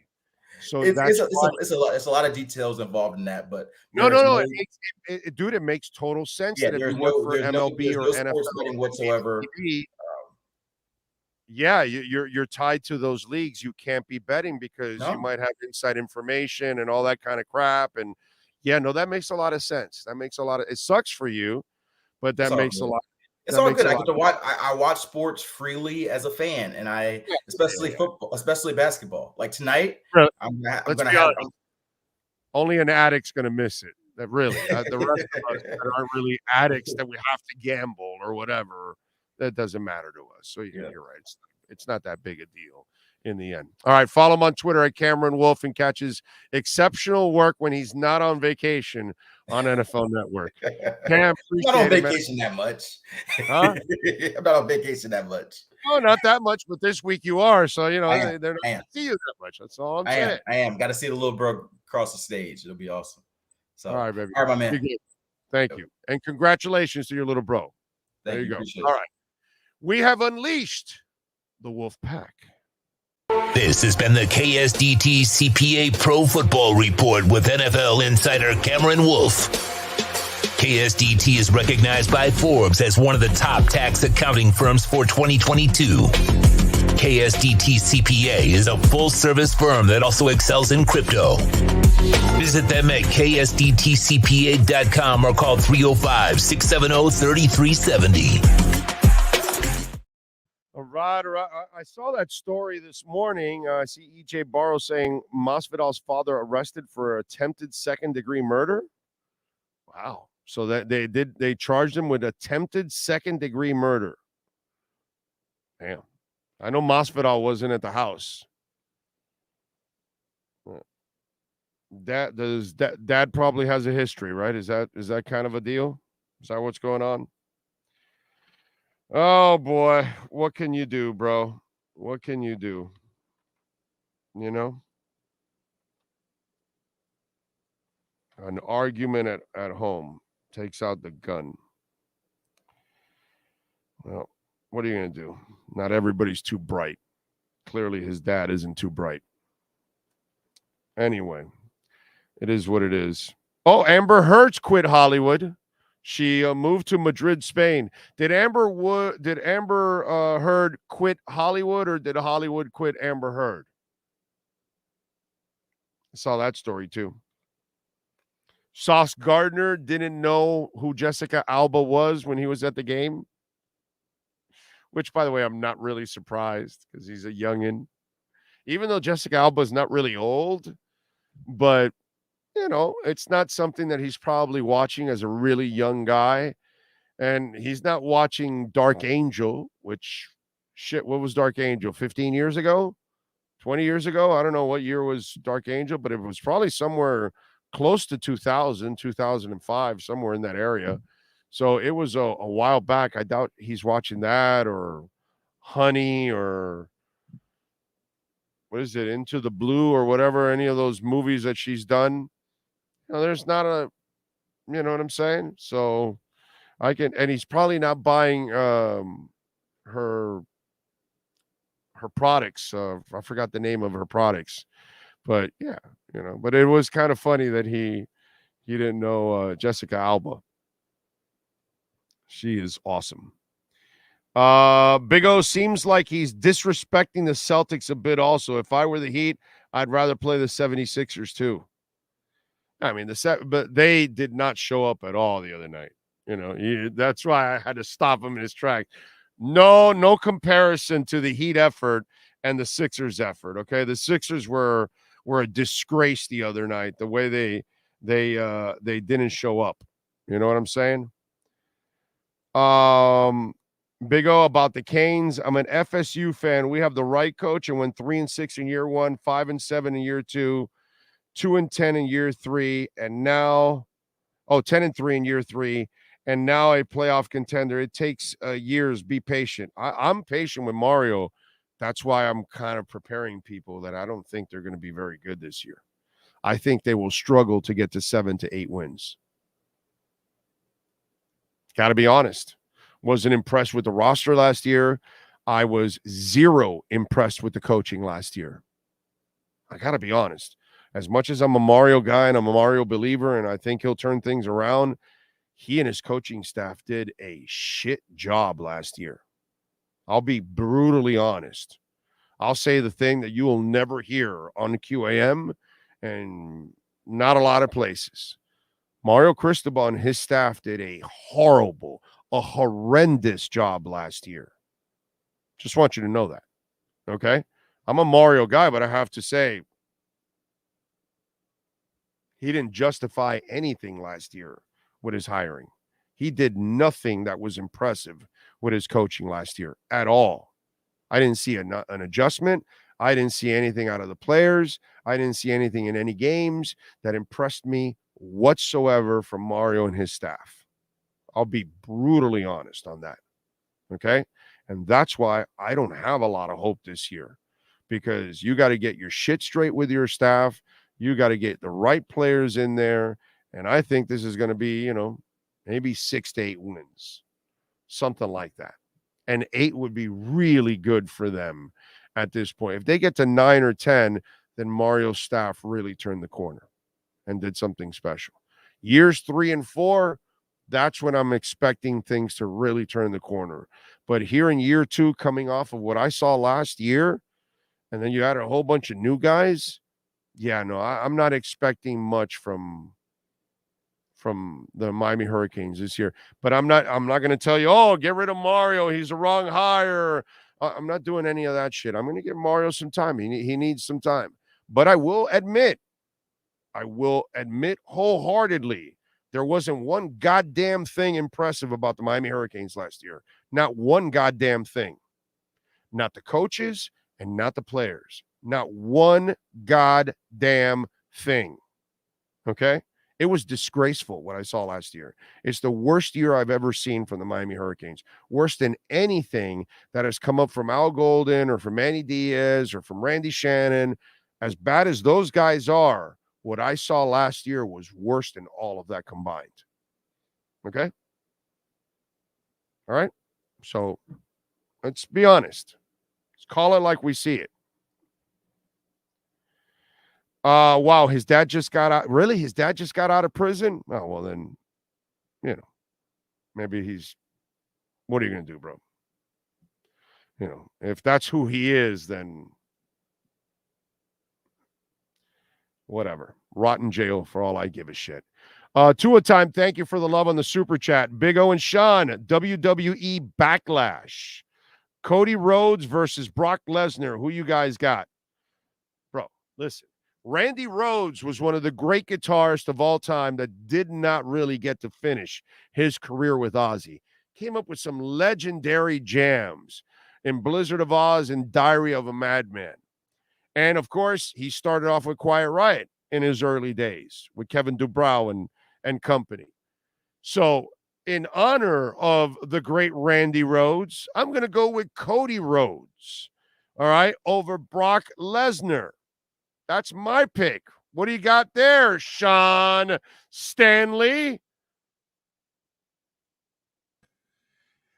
I will not say my pick until you watch the Squared Circle Digest tomorrow. We're doing a pre-show leading into the pay-per-view, which will be heard right here on the Big O Radio Show YouTube channel. That's it, baby. That's it. Watch what others are watching when it comes to wrestling. Sean Stanley, he's back. And make sure you get in there and hit the like button too. Every single time for Sean, please. Okay? The Honest Company by Jessica Alba. Honestly, she's fine as hell. That's all I can tell you. Honestly, she's fine, baby. Fine. I've always been a Jessica. Dark Angel is one of those shows. It didn't end well. I didn't like the second season and the whole, different creatures and all that kind. I think it kind of got away from them a little bit on that one, By the way, anybody ever notice that Manticore, which was part of Jessica Alba and Dark Angel, did you notice when you watch The Pretender, it's also called Manticore? Anybody notice that? Just a little fun fact out there. First of all, I have to run into somebody that watched Dark Angel and The Pretender, which, by the way, The Pretender is one of my favorite TV shows of all time. Okay? That was an excellent show. Really enjoyed that show a lot. But both of them were called Manticore. It's interesting. Oh, man. Worst season at UM I've ever seen last year. That was it was the worst season I've ever seen. And I love Mario to death. I want him to win. I want him to succeed, but I ain't gonna bullshit anybody. And I hope he doesn't bullshit himself. What happened last year was, bro, I could tell you like that idiot that was celebrating and laughing behind Manny Diaz. I can look for little individual things that might have been worse than I've ever seen. But collectively, what I saw all year and the way they got manhandled by shitty teams and all that was disgraceful, dude. Disgraceful. Terrible coaching, and the players were nothing. The worst group of players I've seen in a long time. Alexander Renee Diaz says, Big O, hope all is well with you and your family. I still believe that we will beat you guys. The Heat are a tough matchup for us, but I have the confidence we will beat the Heat. We shall see. Not very impressed with. There's nothing to be impressed about the Knicks. They barely can hang with the Heat without Jimmy Butler. With Jimmy Butler, well, they're going to kick their ass. So, AEW will learn from WCW's mistakes. I have that's a conversation for Sean Stanley. I have no idea what the hell you're talking about. We were ready to run Norvell out of town a year and a half ago, and now he just got a massive extension. Funny how it works. Well, you turn it around, you go 10-3. Your quarterback will go into the season as a Heisman Trophy, candidate. Plus, he's done very good in the transfer portal. He's done a really good job with the transfer portal. Give him credit. Sebastian says, I've got this crazy idea about Ramsey's role next season and wanted to get your opinion. I call it penny package. Jalen lines up at one of our two inside linebacker spots, and you have X, Needham, and Kohu.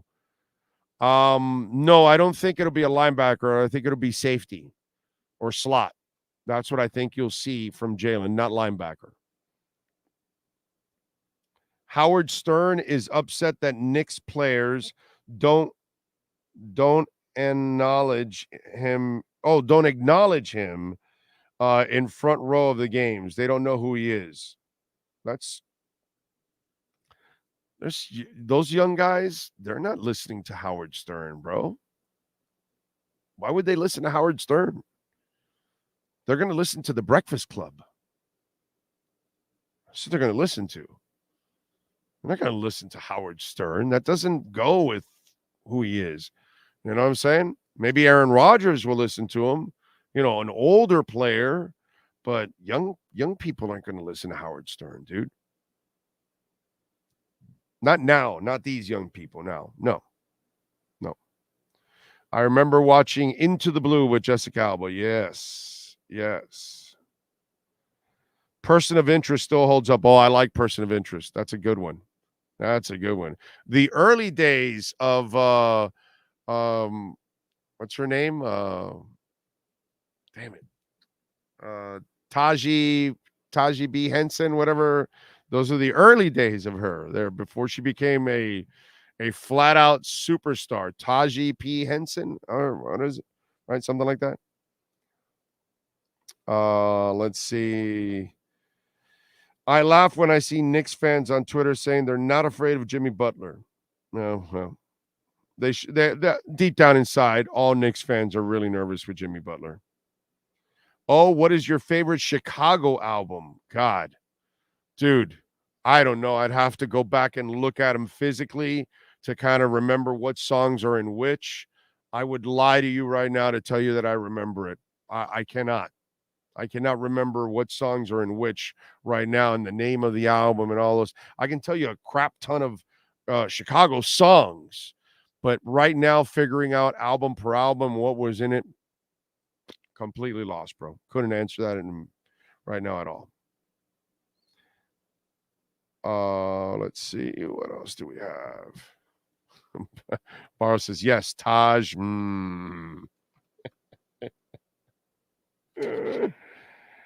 Oh, man. What else do we have to talk about? A little music history, by the way. Today in music history, we usually give you a little music history notes on what went on today in the world of rock and roll. On May 5th, on this date in rock history, in 95, Guns N' Roses drummer Steven Adler was arrested on a felony count of possession of heroin plus 2 other misdemeanor drug charges. In 96, Rage Against the Machine had the #1 album in the country with Evil Empire. In 68, on this date, Buffalo Springfield disbanded. In 1970, on this date, the Guess Who had the top song in the country with American Woman. In 69, Creedence Clearwater Revival released their hit Bad Moon Rising. And in 63, on this date, following a recommendation by George Harrison, Dick Rowe, the head of A&R at Decca Records, went to see the Rolling Stones. He went to see him play at a club in London. He signed them to his label days later. So George Harrison of the Beatles, hey, There's this band there called the Rolling Stones. Why don't you go see them? They got this big mouth guy singing. Go check it out. It's interesting, huh? How the Beatles helped the Stones. What's it? Kiss helps Van Halen. You know, it's just it's kind of there's this thing that's happened over the years with certain people helping certain singers and bands get to a place that they would have never gotten to if it wasn't for somebody helping them along the way. So it's really cool. Dougie Fresh says, "Oh, speaking of musical history, I just found out that musical youth past the Dutchie was about a bunch of minors getting stoned. I always thought past the Dutchie was the joint, but I was told I was wrong, that the Dutchie in what they were talking about in their culture was a thing of food. That's what I was told. So I was initially right, because we all thought it was past the joint, not past the Dutchie. That's what we all thought. Then years later, they told me that the Dutchie was like what's it called? Like a thing of food that you're cooking in, and it's like pass it so I can get some food and load up. That's what I thought it was. So you're telling me that I was initially right, that it was about passing a joint. Cap for Life says, I watched the VH1 documentary, Dutchie is popcorn. Right, there you go. It's some food. Okay. So I was wrong. Okay. Now I'm feeling good. A Dutch pot. Okay, there you go. Not smoking pot. Okay. So I was wrong, because that's what I thought when I was a kid, and we all heard it, and we're like, oh, they're talking about passing the joint. Because it's kind of islandish, the song, rapping islandish. And then, that's what we all do, man. We got Jamaican, we put a joint with a Jamaican, man. And that's where we stereotype the whole thing. Okay. And by the way, Jamaicans will tell you that man is more of a Bahamian thing, not a Jamaican thing. It's funny. Jasmine's at 77. Kyle, you are all over it, dude. I wasn't even looking. Are you serious? Oh, man.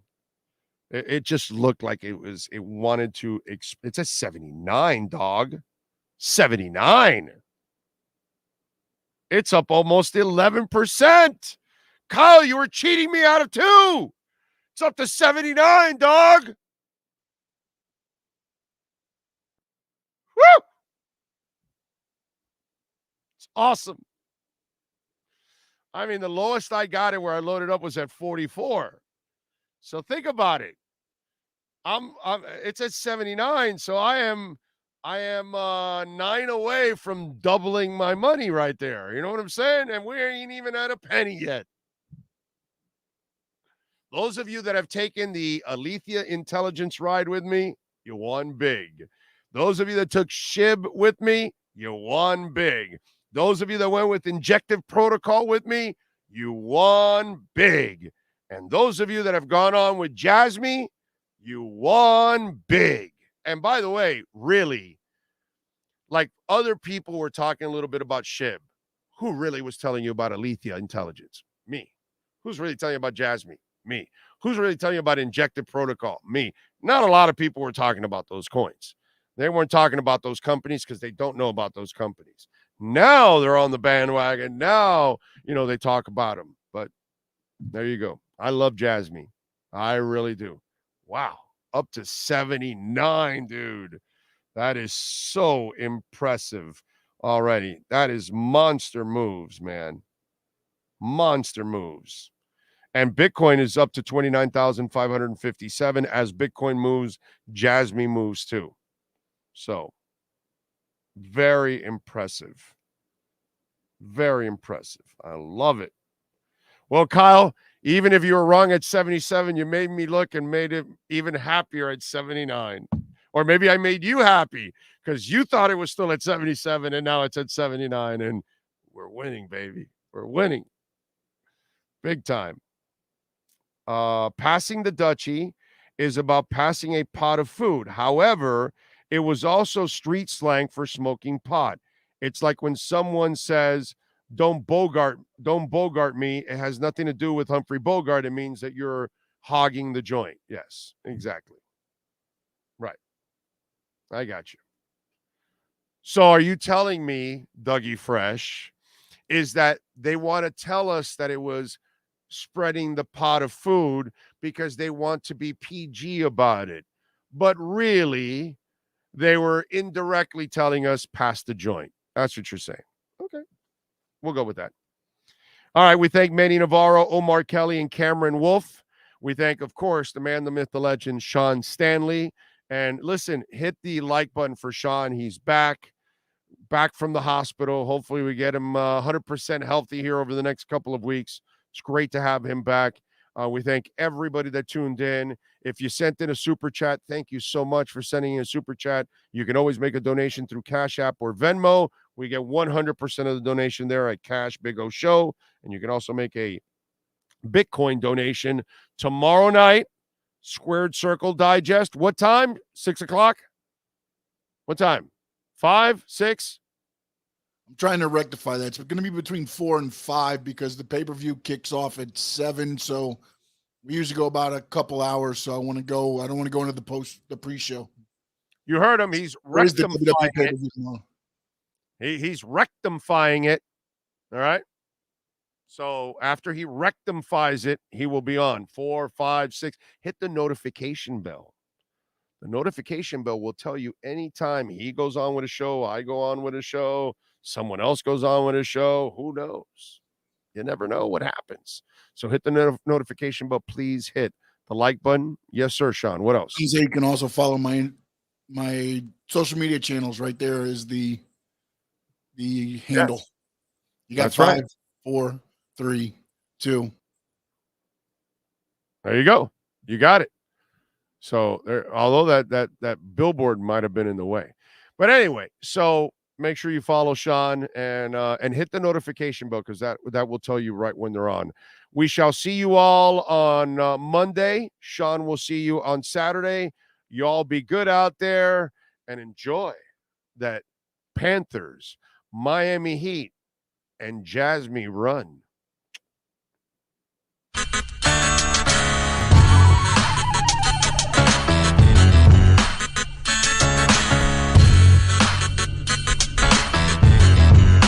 This is the Big O Show.